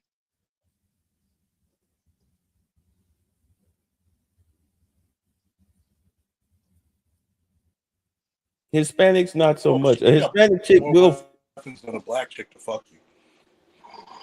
Yeah, a Hispanic chick will. She That's might. the fear. Yeah, Hispanic chick more will come weapons in. than that black chick to fuck you over. The Hispanic chick or the white chick?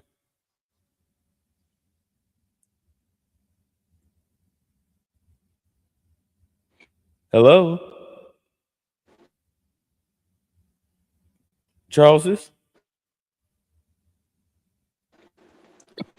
Are you eating? He said Hispanic chick. Oh, okay. Yeah, Hispanic chicks. Yeah. Oh, what's up, bro? I'm not even looking at the stream of her.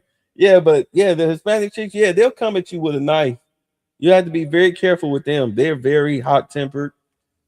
Whereas with, I haven't dated an Asian chick, but at the same time, I mean, if I was to go by how the Filipinos and the what's the other chicks? The other chicks that brothers go for because they can't afford Japanese women. Thailand, yeah. Filipinos and Thailand chicks, I mean, they'll take you for everything you got. In all honesty, that's really, from what I understand, though, that's a lot of the Asian cultures, especially China. Especially China. Like China, you got a lot of chicks. China, Philippines, uh, And Thailand chicks, they'll How marry you doing? Can you. you hear me? Yeah, there you go. Yeah, we hear you. They'll marry you, drain your fucking bank account, and then bounce on your ass.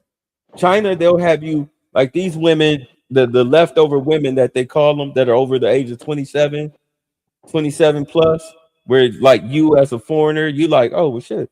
I date a 32-year-old, I date a 30, I date a 27-year-old, Asian chick. She look good, yeah. She ain't got no kids neither. Yeah, but the bitch be like sitting on a mountain of debt, just like Americans. Sitting on a mountain of debt from school and credit cards and all that. This is why they have a dowry over there. Be like, wait a minute, like I'm not paying the dowry, but they'll make you do a dowry. This is China, make you do a dowry for the parents because do understand there is no welfare office in China, so you're pretty much buying their daughter off of them. Same thing. So that's funny. Yeah. Then when you marry the chick, her debt becomes your debt. And to be in good standing, good credit, you have to pay off her debt. And the second you pay off her debt, the bitch will leave. Yeah.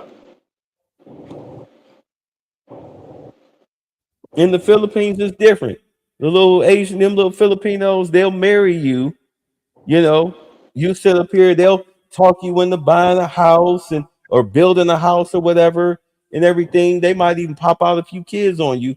But it's like their whole scam is that even before they marry you, they'll act like that they don't need your money for like a good 3 months, and then they'll start off small. Oh, my phone bill, oh, my dentist appointment, my cousin needs tuition money, she needs money for books for school, oh, the hospital, shit like that.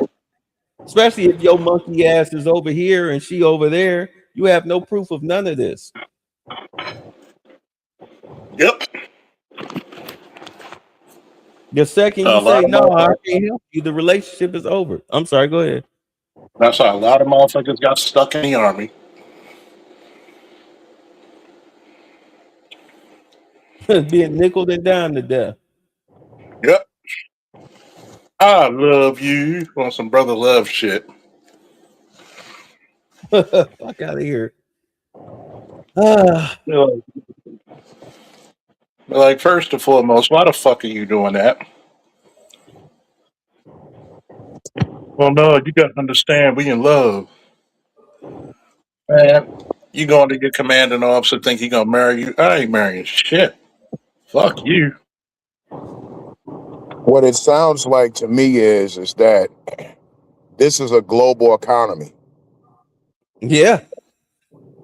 Yeah. So I don't know what you think you're going to see on the other side of the world that you ain't already seeing here. This is why, if you notice, I don't have a whole hell of a lot to say about Passport Bros. Yeah. Because I always tell people, dude, you find some chick wherever the hell you go, you better keep her ass there.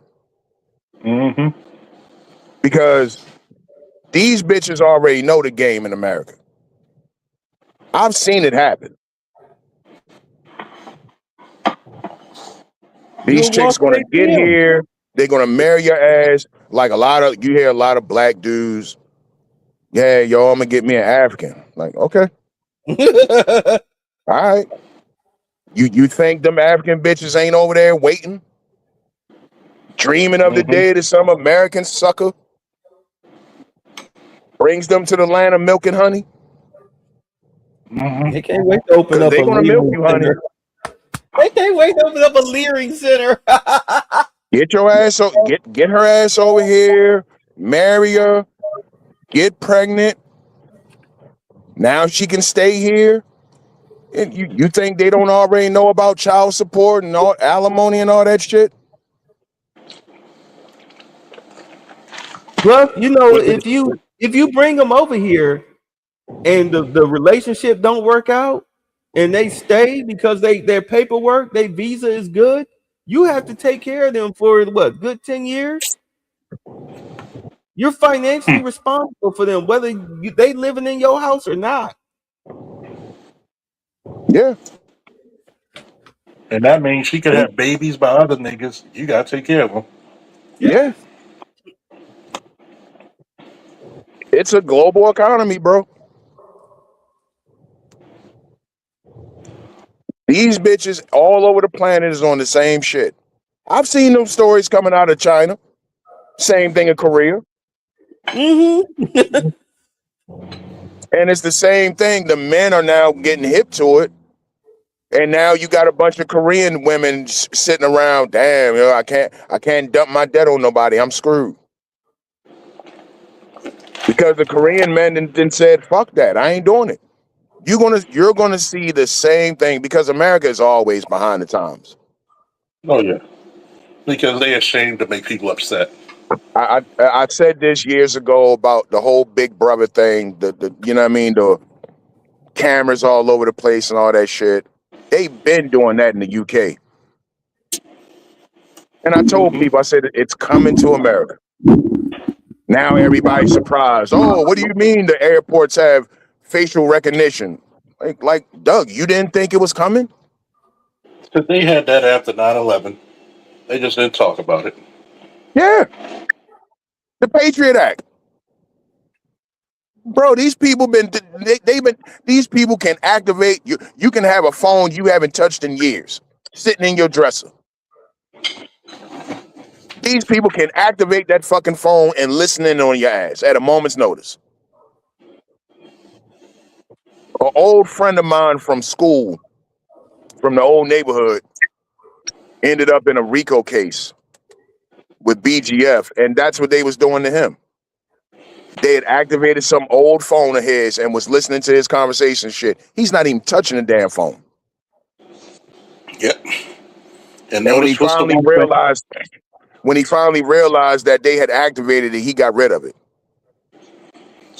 And what's the one thing? One thing they always tell you, man. Technology will make or break you. But like I was going back to my original point, what you're going to start seeing men do is what they're already doing in places like China and Korea. Men just going to tap out. You're going to have a lot of men in America are saying, "I don't even want to deal with women. Fuck getting pussy." Yeah. And it's all like a perfect storm. If you notice It's that like a already on that. Oh, go ahead. No, I'm sorry, but I mean, if you paying attention, these guys under the age of 30, they already on that shit. Yeah. That's why the black birth rates are so low. If you look at the black community, the numbers just came out and shit. The birth rates low as fuck. People talking about white birth rates getting low. Black people birth rates are low because A, nobody can afford it. And B, nobody wants the fucking headache. Even the black women are starting to turn around now. They don't want fucking kids no more. They don't want the headache. Nope. They see the Because writing on the wall. They see this welfare shit about to be gone. And that little bit of child support money you're going to get, it ain't worth the next, people always say 18 years, more like 25.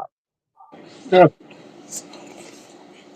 Trust me, I got a 20-year-old son. Trust me, you don't stop at 18. Yeah. He in college? Now he was, Oh but shit. that's what I'm saying. Like, I mean, when he was in college, I was sending him money. You know what I'm saying? All kind of shit. I had to buy him a refrigerator and all that because he couldn't find no work.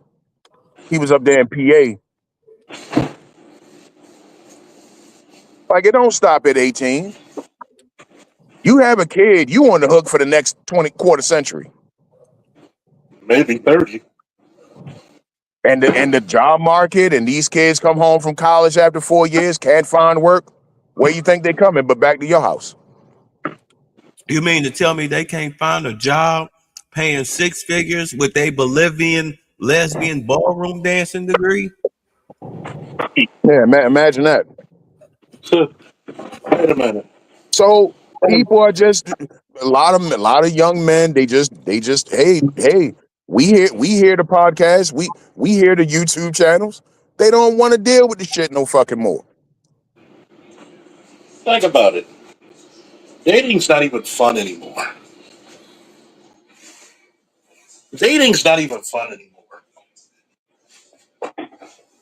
We've niggerized it, Charles. Like everything, when black people get, like first of all, you know what I mean. I'm kind of tired of the word dating. Let's be real. Okay, It's in the black prostitution. community, in the black community, we don't date. We fuck. Okay, we hook up and we fuck. Or we prostitute.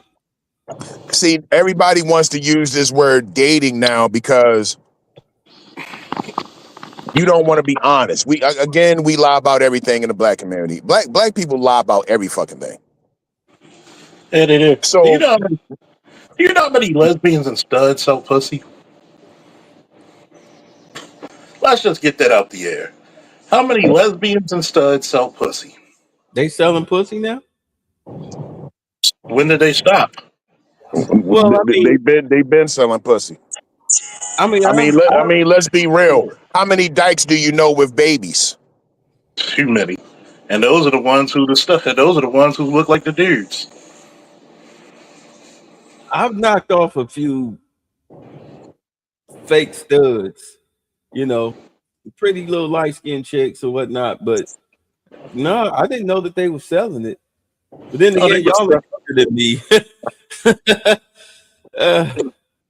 They selling it. So think about it. It's like ABM said, it's a global economy. God damn. It's a global. They are willing to sell what the fucking needs to be sold.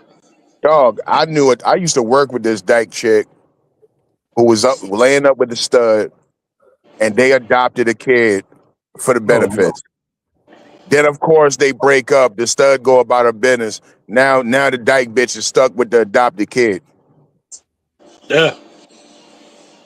And don't even want the kid, I bet. Of course, she didn't want the fucking kid. It was a scam to get some housing and some food stamps. Come on, man. You know the hustle. Yeah. You know, that's why you get YNs. You got a lot of kids that are they check babies. Yeah. Well, you don't know your daddy. I've always said this. I call them fuck trophies. I always say this, man. Ask your mama the first date your daddy took her. If she can't tell you, she was just a side bitch. And this is why I said what I said about dating. Black people know fucking well they don't date. Everybody, but see, because of social media and all this podcast shit and all this, now everybody wants to talk about dating. And so because people don't really date, and now everybody wants to get on a podcast and lie about how they date, now what you got is the niggerization of dating. This is why you got bitches taking pictures of the receipt from the dinner. Oh, here, look at this. This is a $700 date. This is a real date. Or, oh, look at this nigga. He only spent $120. This cheap ass nigga. It starts to be corny shit like that. I remember years ago. Remember when Iceberg was a thing? Yeah. I was in the supermarket. The dude in front, waiting in line to check out. The dude in front of me, dead ass, just randomly turned around to me and reached in his pants and pulled out the tag. I think it was in his pocket. Pulled the tag out his pocket. Yo, look how much I paid for these jeans. Just randomly out the fucking blue.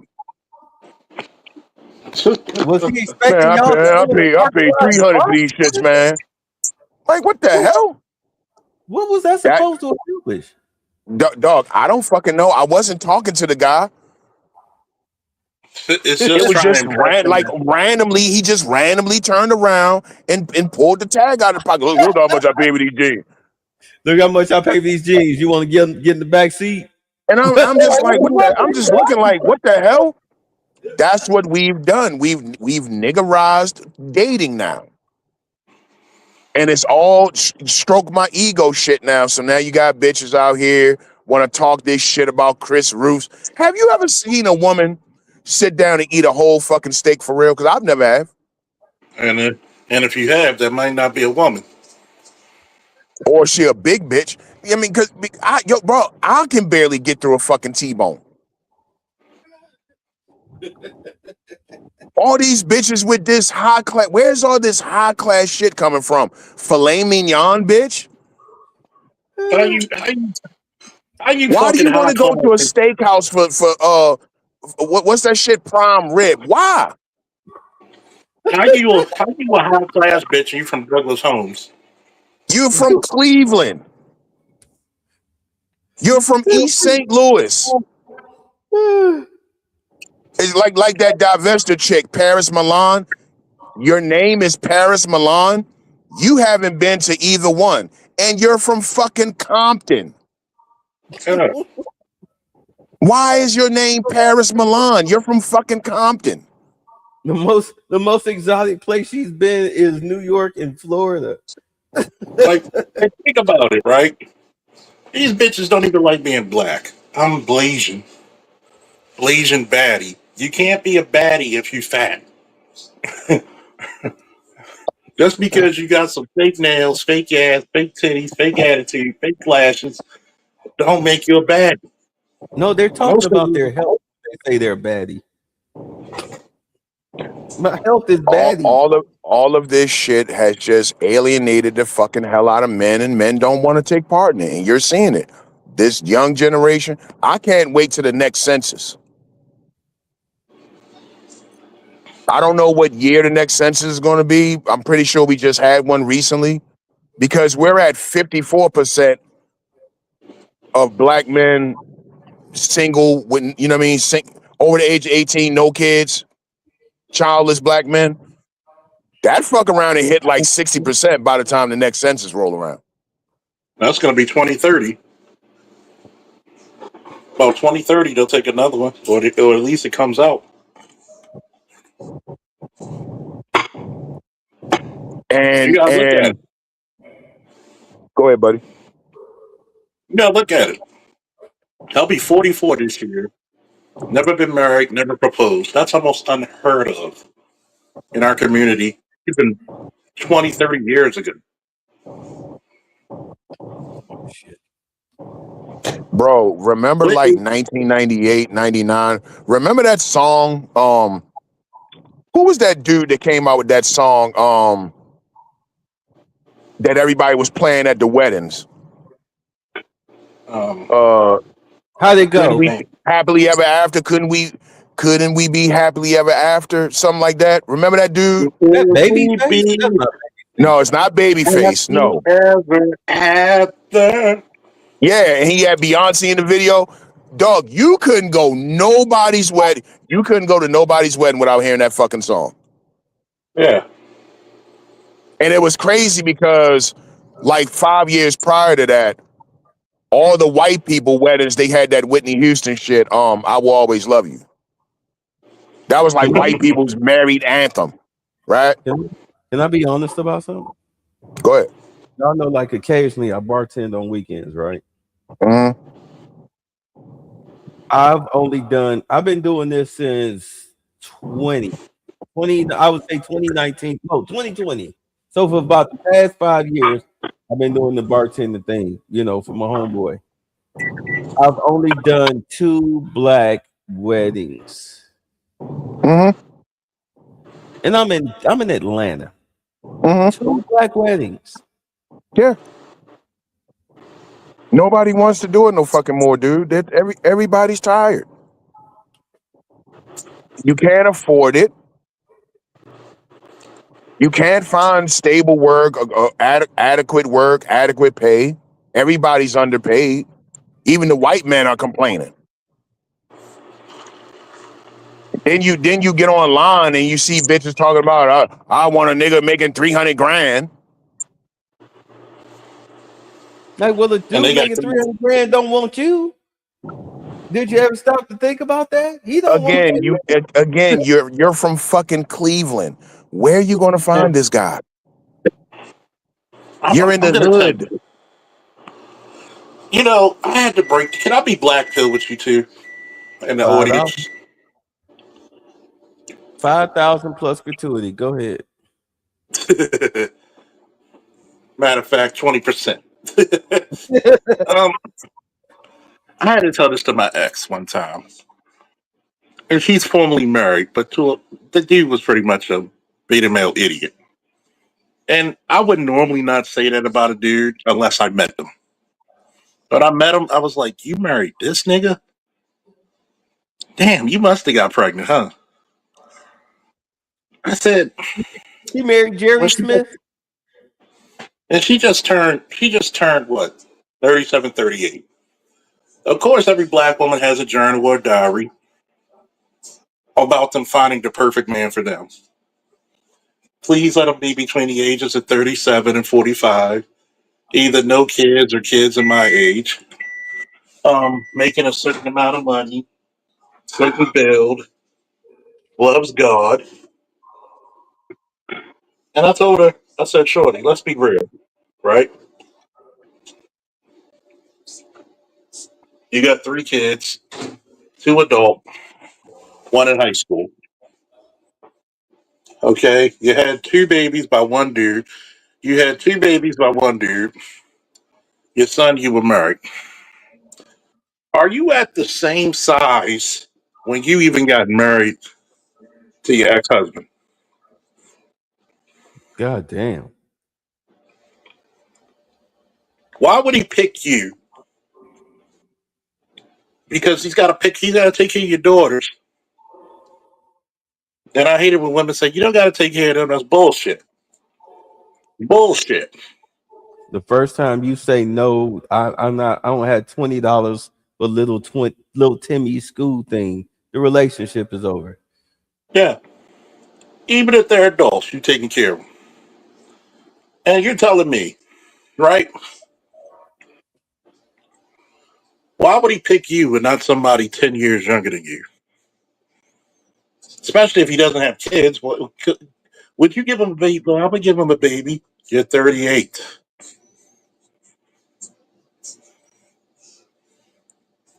You're 38. You're geriatric pregnancy at 30. Let's be honest.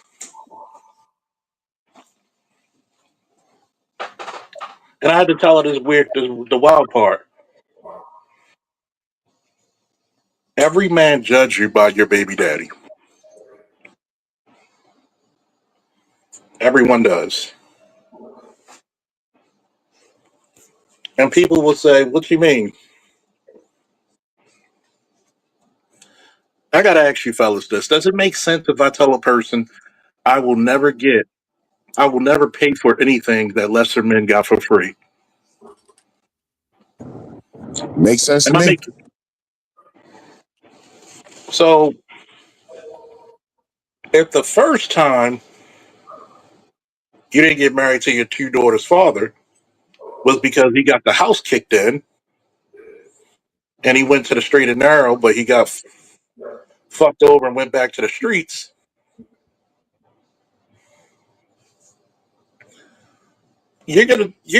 niggas are gonna be like, but motherfucker, you had babies by a drug dealer, and then you got married to a guy who should have been a mechanic but was lazy. I'm supposed to pay more than these two motherfuckers? Bad deal. Ew. And when I tell her this shit, you can see the light go off in her head, like, oh. I said no, because none of you women ever look at the men point of view, or why we look at it as a bad deal. Do you really want to be 50 years old dealing with a preteen? 50 in your 50s dealing with preteens? 60 years old dealing with a teenager? 70 years old dealing with a malcontent fucking adult? Early 20s? Think about it. Lawyer chick got pulled. 47. Don't look it, but she's still 47. You got all these properties, all this money. You've been doing the attorney thing for 20 years. Why don't you have a kid? Why weren't you married? And she was like, would you think about moving up here? Because, it'd be hard for me. I would have to take the bar all over again if I moved down there. Once again, black pill moment. I said, Shorty, are you going to take care of me? Like, really? I want you to think about this. If I moved up there, the cost of living is way greater. I'm going to have to live with you. I would have to find a job or a business to set up, which costs more money. So let's see.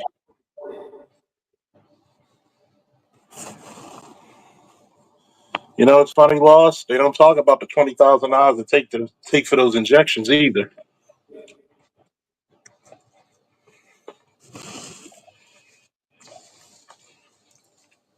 There's only one woman I knew who had a baby post 40, and even she said when I asked her, she said I would never do it. I love my child, but if I knew, she like it felt like I almost died.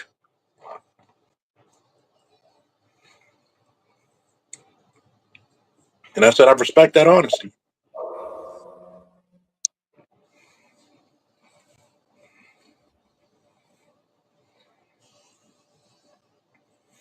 But once again, we live in this la la land of fantasy.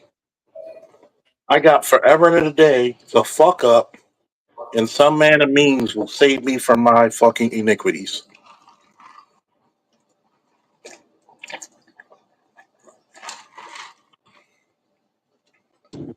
I told a lot of my exes I'm rare, and that's not me bragging. I'm rare.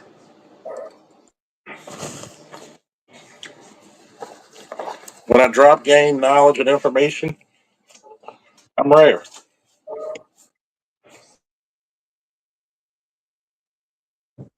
You can't tell them anything.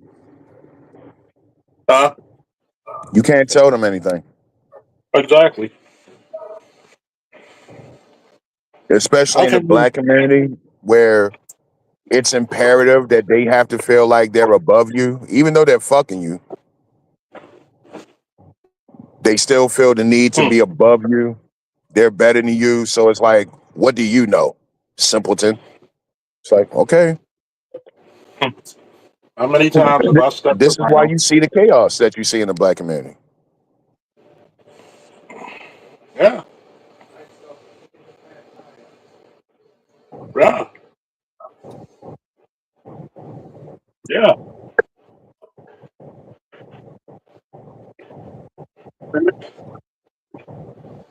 I told too many people, too many times, too many ways. Look, shit got old. When shit gets old, it gets useless.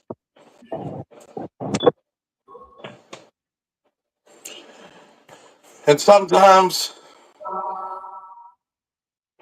it's funny. You'll cost what it costs less than getting a surrogate, having your kid, carrying the motherfucker. You pay her $5,000, you got a baby.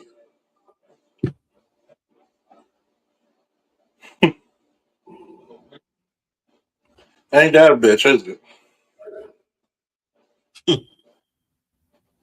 It is cheaper to get a surrogate.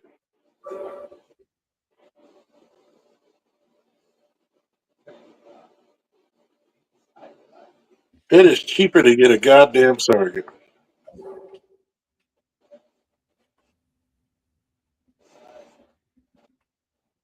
I will always tell you this shit, and I will always mean it. It is cheaper to get a surrogate. She has to sign her rights, so she can't say, "I want my baby." Nope, this ain't your baby. Fuck out of here.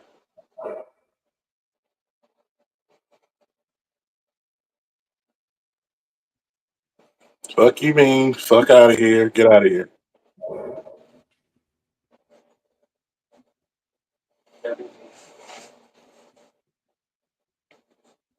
We literally made relationships suck.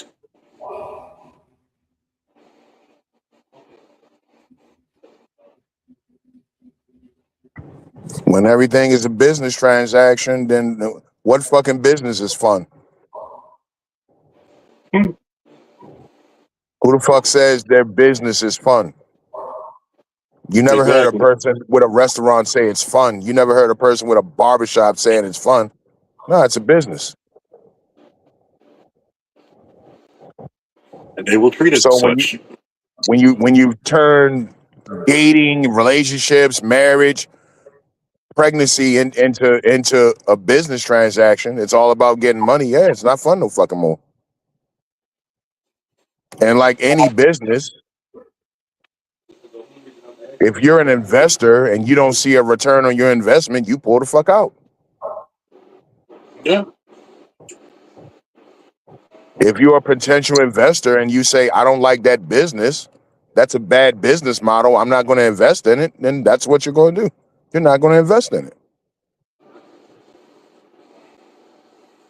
So And now what you going to lately, do? so lately Now what you are you have to going to put up. do?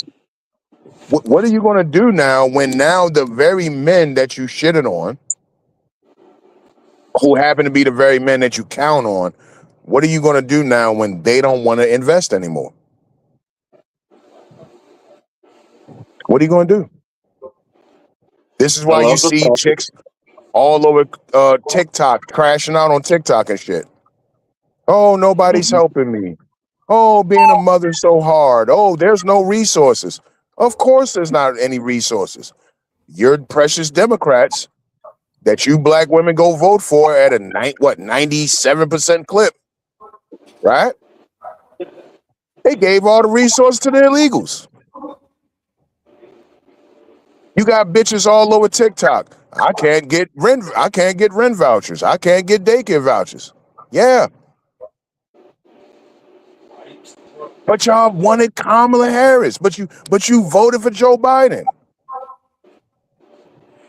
What is crying in your car going to do? Why are you on TikTok crying in your car? I just saw the one video from the chick. There's no resources. These jobs don't care about mothers. She didn't say these jobs don't care about families. So she's a Yeah. single mother. Yep. I'm like, who told you? Look, what job ever told you that we give a shit about mothers? What job ever told you that? Where's your baby daddy?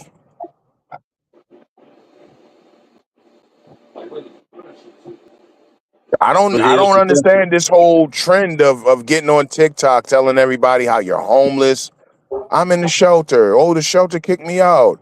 I'm sleeping in the car. I saw the one video with the girl claiming she got 2 kids. They sleeping in the car and shit, and she's crying. This is how egregious you have to be. How egregious do you have to be to get kicked out of a shelter? Well, what happens is that sometimes they got to make room for other people. Yep. It's not a permanent space. Heaven help you if you live in the blue city, because the space is it's gonna be for an illegal.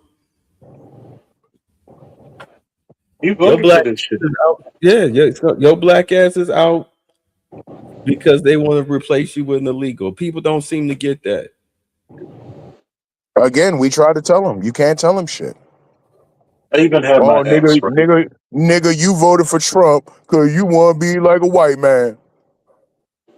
You Yep. black men y'all just want a better place in white supremacy. Just like you, right? Says the bitch with a blonde wig, by the way. Like, okay, bitch. Says the bitch that stuck up under the Confederacy. You have no idea how much you're a modern day slave under the Democratic Party. You're a Babe, modern day slave. again, you're in Philadelphia, New York City, Chicago, LA. You're complaining about there's no resources.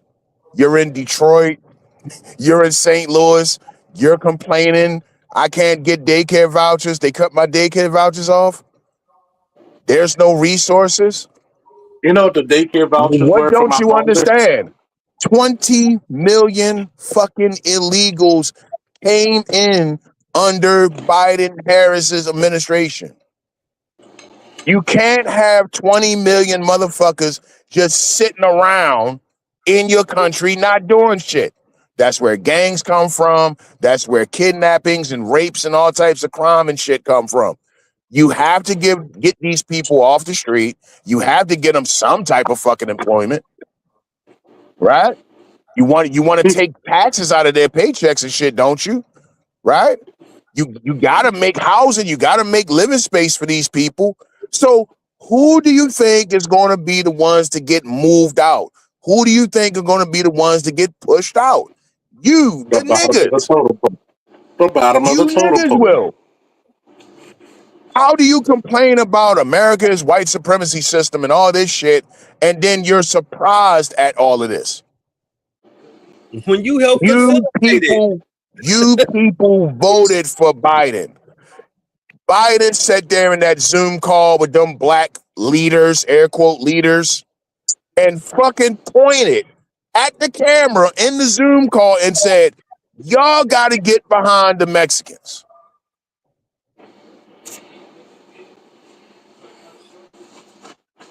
It's over. The ball You game is still over, black people. You lost.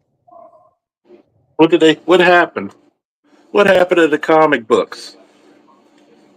Norman Osborn won. What did the comics say? They won, we lost. You can't get mad at that. What happened? You lost. Can't take your L's. Now you get mad with ice. Why should I feel sorry for white people throwing their lives away? Not my struggle.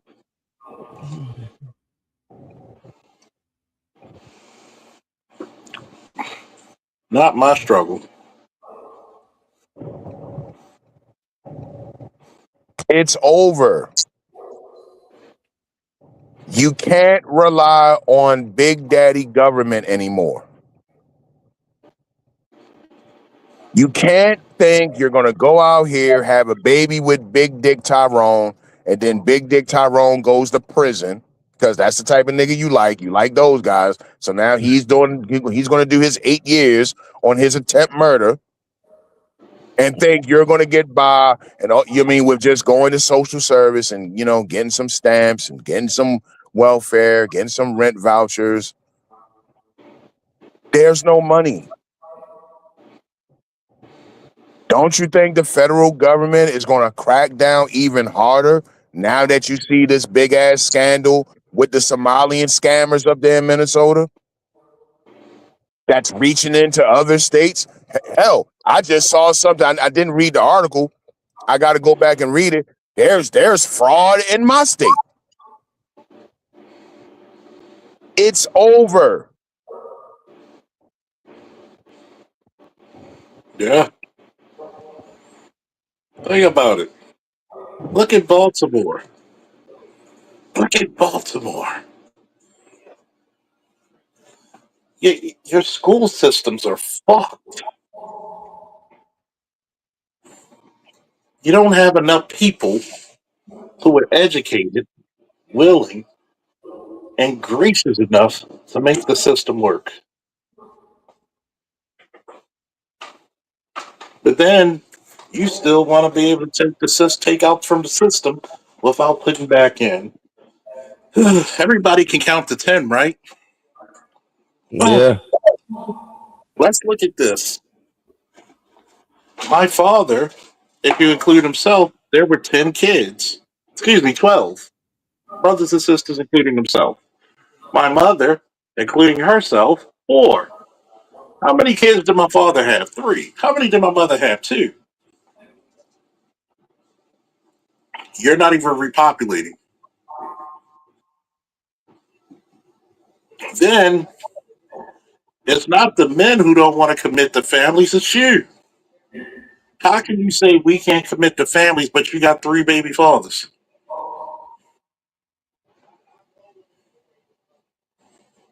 You build your sons to be softer than Toll House cookies. Can't work, won't work, jailbirds, can't fly. I mean, but then you still have the audacity to think you still deserve a top tier man. The fuck out of here. Then you teach your daughters to be insufferable bitches. Then you don't push them to move out because you're hoping that little bitch can get you some fucking food stamps and some fucking wick and possibly a voucher, a daycare voucher for you watch the baby.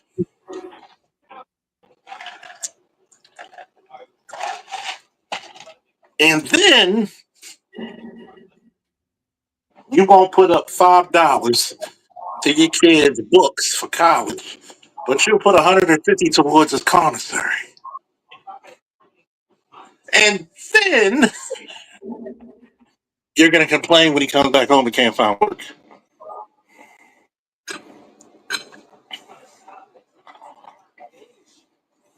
This is the world we live in, folks.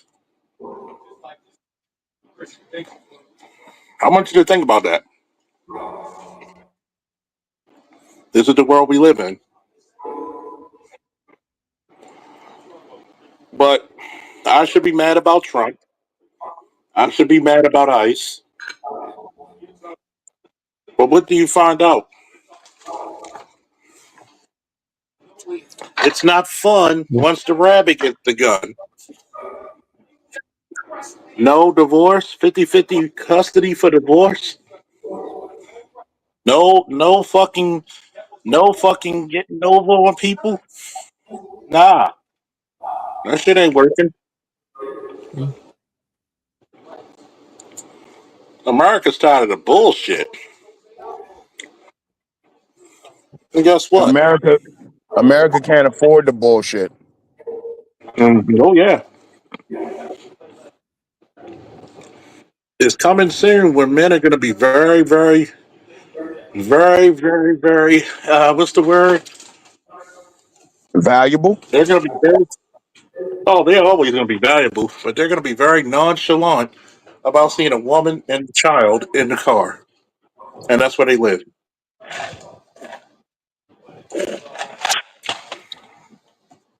You want a date? You better bring a resume. What are you going to do for me? Well, I cook, I clean, I do everything. Yeah, come with something better, Shoy. With something better. Think about it. Most of the bitches you got now, what is it? They got OnlyFans. How many of these chicks got OnlyFans?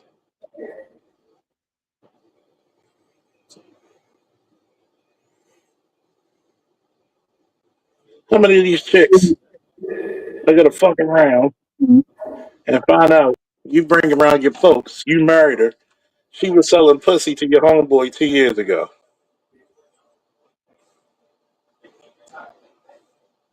You know, it's funny. These chicks make on average $200 a month on their OnlyFans, but mainly because they're lazy and have terrible content. Yeah, yeah, yeah. Let's keep it funky, man. How many of these motherfuckers really, you want to get them to really understand you? Let's put it real deep in perspective. These chicks have put themselves out the dating market so badly That pussy is like an air conditioner in the summer. It sells itself. It sells itself. If you can't sell pussy on a video, either you're not ugly or you're not working hard enough, like you said. And the crazy part about it is, a lot of people just don't want to deal with the headache. Are you telling me prostitute? I had to Speaking of tell them headache, my. Go ahead. speaking of headache, I knew I shouldn't have fucked this bitch. Because the thing about OnlyFans is that it's a niche market. Digital pussy. There's a specific type of men that's willing to go that route for a specific type of woman.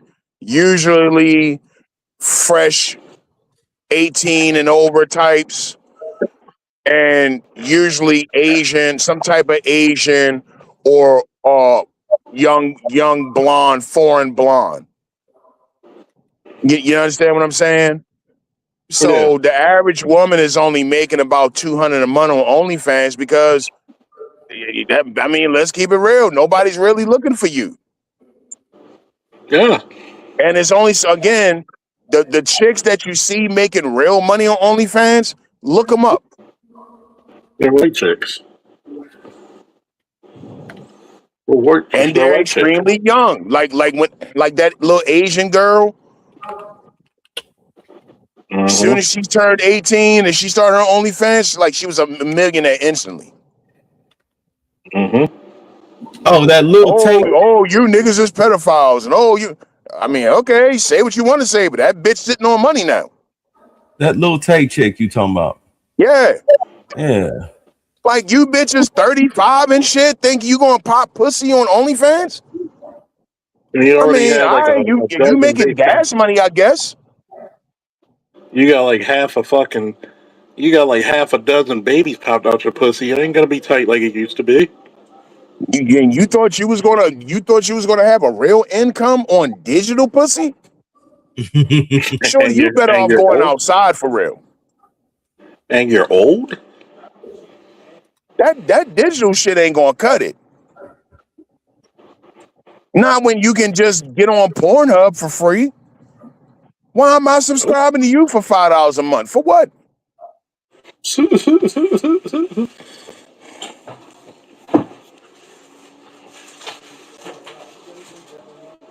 Yeah.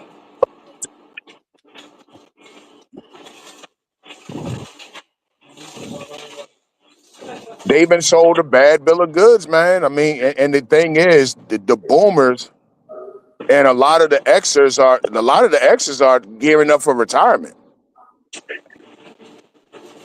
Gen Z is going to be screwed. You got a lot of Xers that's still out here that's knee deep in the shit, and the Gen Zs forget about it. They're fucked.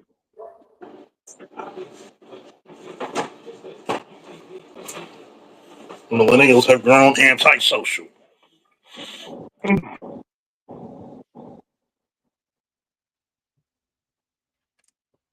And you think you're gonna talk shit to men, these young men? These young men will gladly sit their asses in the house and play 2K and start a Twitch account and try to get monetized. They'll rather put their energy into that than you bitches. Hey, bro, guess what? I've said it once and I say it again. It's cheaper to buy it than to date it. Dating is expensive. Dating is Exactly. expensive. But then again, you know what they call it when they meet a John? Hey, you trying to date?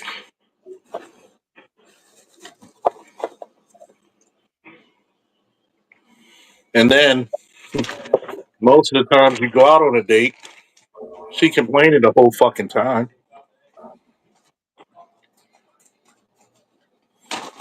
Oh, we can't do that. and then You she can't. wants you to get something extra. For some reason, this bitch never eat any food she doesn't cook. But when you take her out, she's about as hungry as 10 lumberjacks.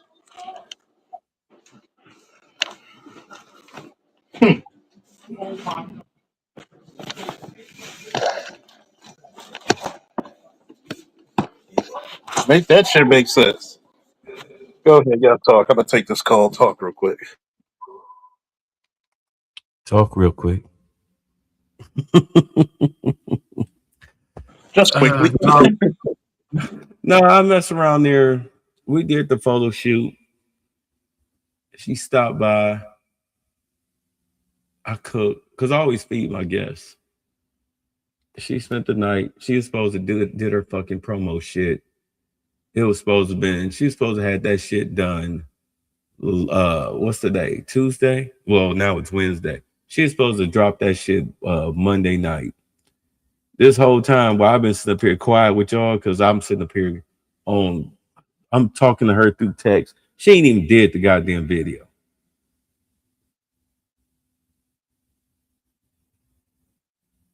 Like I Lazy. hired you to shoot the goddamn commercial.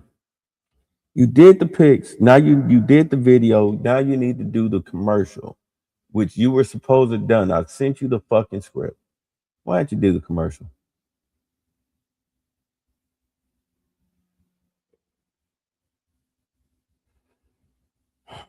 I put this on me. Chick's lazy, man. I know. I know. I know. You mess around anyway. So no, you were talking about the illegals, and you're 100% right. I get on these people about the media that they consume or whatnot.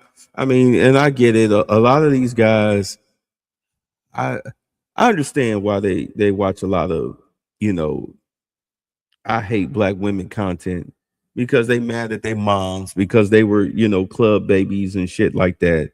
They were check babies. Their mothers never actually cared for them, that never actually loved them. Hell, some of them don't even like them.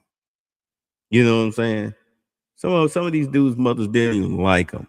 They let all types of atrocities happen to them that was worse than what a girl would go through.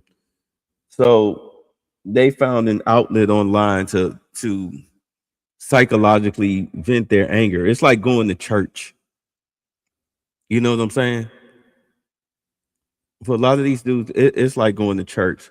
So, your congregation, when you do those type of videos, your congregation is filled with a lot of emotionally damaged males. And a lot of them are losers. Let's just be honest. A lot of them are losers. They have nothing going for themselves. That and they'll cling to anybody that smiles at them, or offers them a kind word, or give them a cheese sandwich. They'll act like they're the greatest gift uh, that God has ever bestowed on them. But meanwhile, when you really look at them, when you take that person away from them and you look at them, they're pathetic, painfully pathetic. They have nothing going for themselves at all. Am I making sense here? Yeah, you cooking. Yeah. I mean, and I get it. Some of you have hard times. Everybody sometimes fall on hard times. Even rich people fall on hard times. It don't have to be economically. It can be socially or psychologically. And psychologically is the worst. So you have people on here, they beg for the kindness of strangers just so they can eat that day. And a couple months I get it. But for years, years, years, and you do nothing to improve your conditioning, why are you stop talking about females and get your shit together. It should not be an argument when I say, as black men, you need to get your shit together. That shouldn't elicit an argument. Whether you're doing it for yourself, you want to do it for a chick, it don't matter. Just get your shit together. Exercise. Read a book. Stop drinking alcohol. Stop smoking all that weed. Do some. I mean, do understand. Every second of the day, you get older. You don't have your 20-year-old body.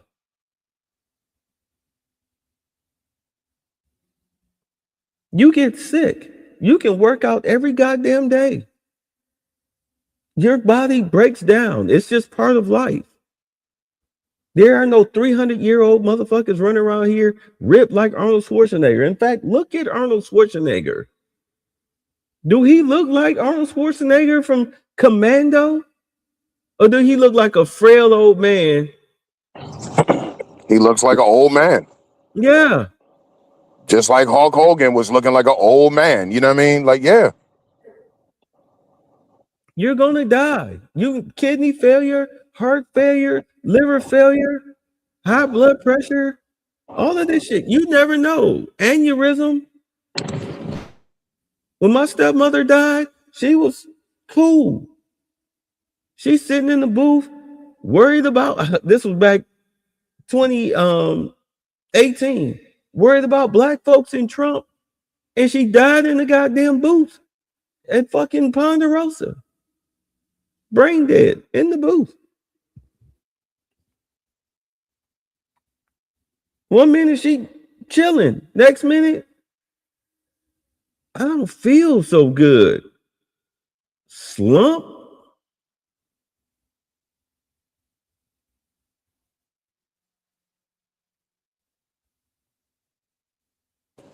Yeah, this is what I tell young men all the time, man. Like, Yeah. dog, there's so much more you can be doing besides worrying about a bitch. Like all of this, I mean, like because the conversation does get old after a while. Oh, Yeah. black women, whatever, whatever. Like the problem is that y'all motherfuckers don't have nowhere else to go. It's like all you do, like for example, the dudes who just, yeah, I'm gonna get me a snow bunny. I'm a milkman and shit. Like, dog, what the fuck are you talking about? Why At are you least black calling women. yourself milkman? Look, Like, what? Why do motherfuckers think that?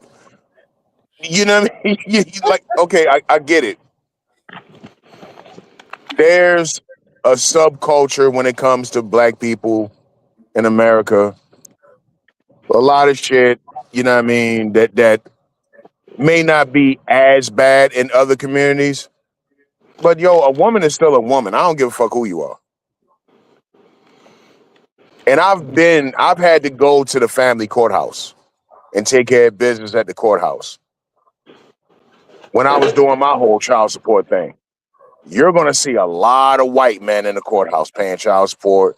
A lot of white men gonna be up there filling out their custody papers. She don't let me see the kid. I pay $1,100 a month in child support. She don't let me see the kids. Dog, it's the same shit. different skin. This is why you have white men in the manosphere saying the same exact shit. Where do you think black women got it from? Shit, black men. Where do you think we got it from? Get you a white woman and everything's gonna be all better. Like, my nigga, what fuck? Who told you that shit? Look, Let's be honest. go ahead, go White ahead. women will fuck. White women will fuck. The one thing I give to black women, at least they got the decency to fuck you in the front end. White women will make you a billionaire. You think shit's sweet, and now she went past. Look, here's you know what it is. As far as that type of conversation, because I'm from Cleveland. Lived in Columbus, Ohio for a collection of 24 years. That whole situation it's a over 40s hustle for black men. They get them a beat down white girl that no white man worth his salt would fuck with, and they live off of her. Mm-hmm. That's a hustle. That's no. It's no different than Pookie Ray Ray and them living off a black chick on Section 8. And so it's just same shit, different skin and different culture. Mm-hmm. Just no different, no different. Because ain't no woman worth her salt gonna let some motherfucker live off of her. Where's the? Because I'm gonna tell y'all right now, no woman. I only went through this once, where I lived up under another woman's roof. And good Lord, the microaggressive disrespect. I never did that shit again. I said, fuck this. No matter where I'm at, wherever I'm at, I lay my head, my name gonna be the principal on the lease. Fuck this shit. I ain't never doing this again. Mm-hmm. Do you have any? I mean, if you've never done it, you don't want to do it. You don't want to do it. It's like, I'm gonna put, you know what it's like? It's like living with your mama, but you get the fuck. If that makes any type of sense, because that's the way I look back on it, and I'm disgusted by it. A Plus, woman will when you look at a woman like that, a woman, if you live in her house, she's going to treat you like a child. yes, You'll never be the man. You'll never be the leader. Women will naturally just hiss at you, start shit with you, because she low key subconsciously doesn't respect you. But yet, she's the one who invites you to come live with her because she knows there's no other way a man will deal with her insufferable ass. it's a And trap. she was insufferable, wasn't she? Okay, with me, because she was 7 years older than me. 3 kids, married though, divorced. Okay, he was married. Our kids, same father, husband, divorced. He in New York. I'm down. We down here in Georgia. No issues whatsoever on that front. It was the insufferable part was how she treated her kids. 2 boys and a girl. Who do you think got all the favoritism? The girl. Mm-hmm. And I hated that shit, and that it always caused a rift. And occasionally she would low key be trying to talk to me like I'm lesser than her because I mean, I used to chalk it up to her just being older than me, but because I was 25 when we started. This the one that almost had 2 of my kids. I was 25 when we started, so it wasn't until I was like 30, 32, somewhere up in there that I was able to really take a step back and see the relationship for what it was. Like, hold on, this bitch was low key disrespecting me the whole time, talking to me like I was her fucking kid because she felt she had power over me. And I'm gonna tell you right now, on my birthday, it was on my birthday. I finally got the keys to my own apartment, my new apartment, because we was having issues. But with me, she outside of that, she was cool. I mean, every night, we, tearing the walls down. But when I came home on my birthday that night, and she had took some like supplement pills, broke them open, and rubbed them all over my TV to intentionally start a fight. Whoo! The look on her face the next day when I pulled up with that U-Haul truck. Mm. Oh, it was priceless. I'm moving my stuff out. She gonna shut the door while I'm steady moving me and 2 of my homies. We moving the stuff out. I pulled because I left that night. We got into an argument. I left that night. I slept in the store.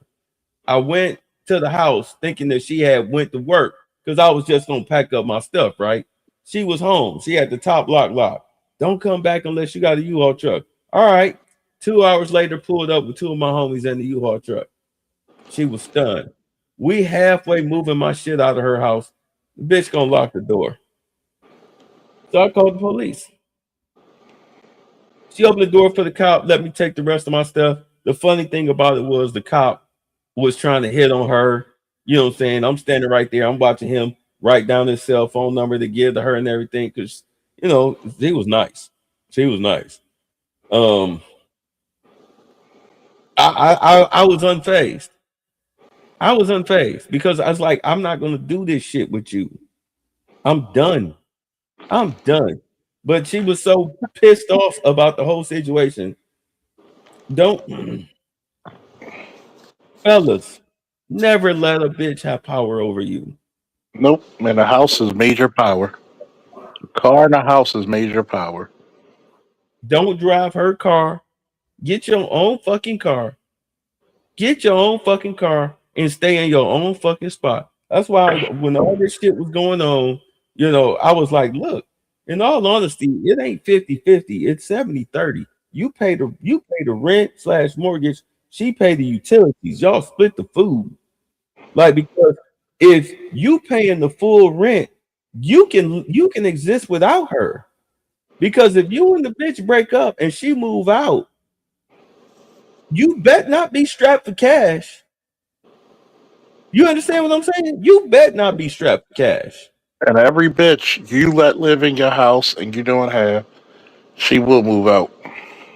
Yeah. If that ain't your wife, especially matter of fact, that could be your wife. But the whole thing is that don't live nowhere that you can't afford to live by yourself.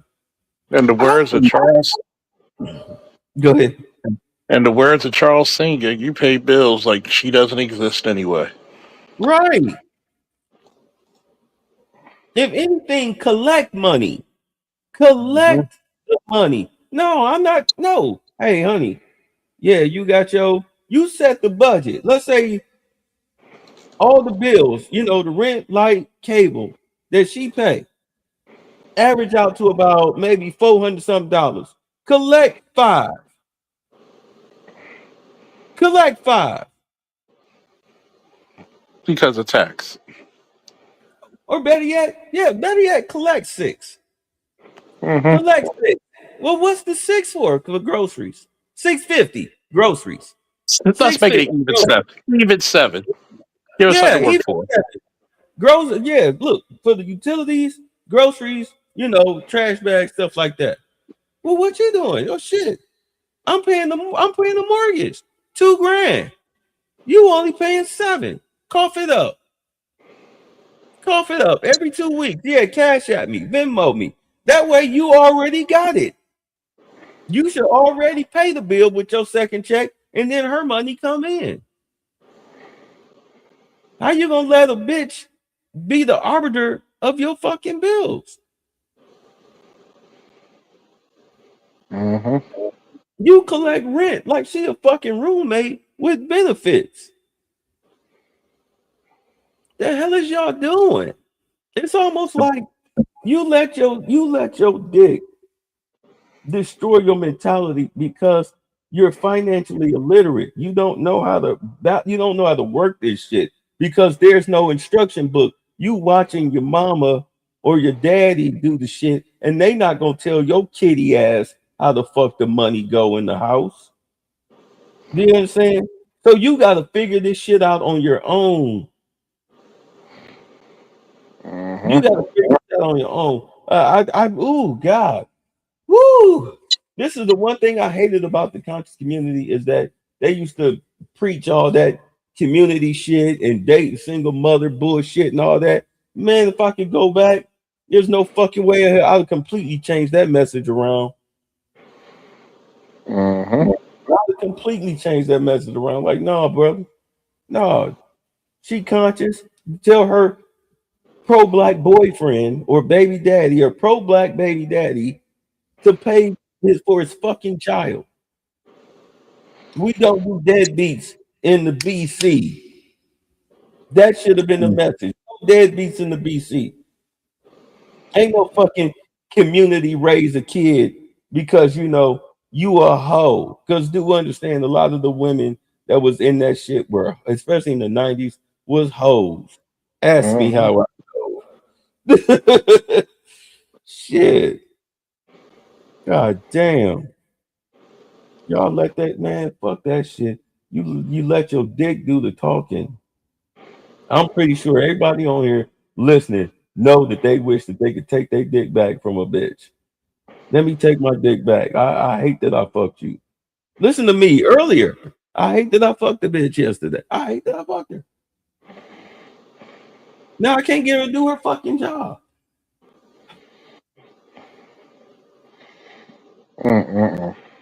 That's my fault. Say no to deadbeat moms. Shit. Say no to being a deadbeat. I mean, it's a two-way street. It's a two-way street. Yeah. And every time I see a deadbeat situation, I always ask this question: was he a good father material when you were fucking him? No. Because 99% of the time, it is very rare a man in a committed relationship is just going to upleave his kids. He'll upleave a woman, but he ain't leaving his kids. You know what's So, good? Why are go you ahead. fucking? I get it. Raw sex is amazing. But why are you going raw and you ain't on birth control? Gotta have birth control, birth control, birth control. Gotta have birth control. Because they hate birth control. Because they know, number one, there's a sucker born every minute. All you got to do is spew the vitriol of the black woman. I hate, I hate my best. My daddy, daddy ain't shit. My baby daddy ain't shit. My baby daddy ain't shit. Ah, and all the Where powers of the universe come upon you. where is he now? What job do he work? I'll be like, God damn, my baby daddy ain't shit. What's his mama name?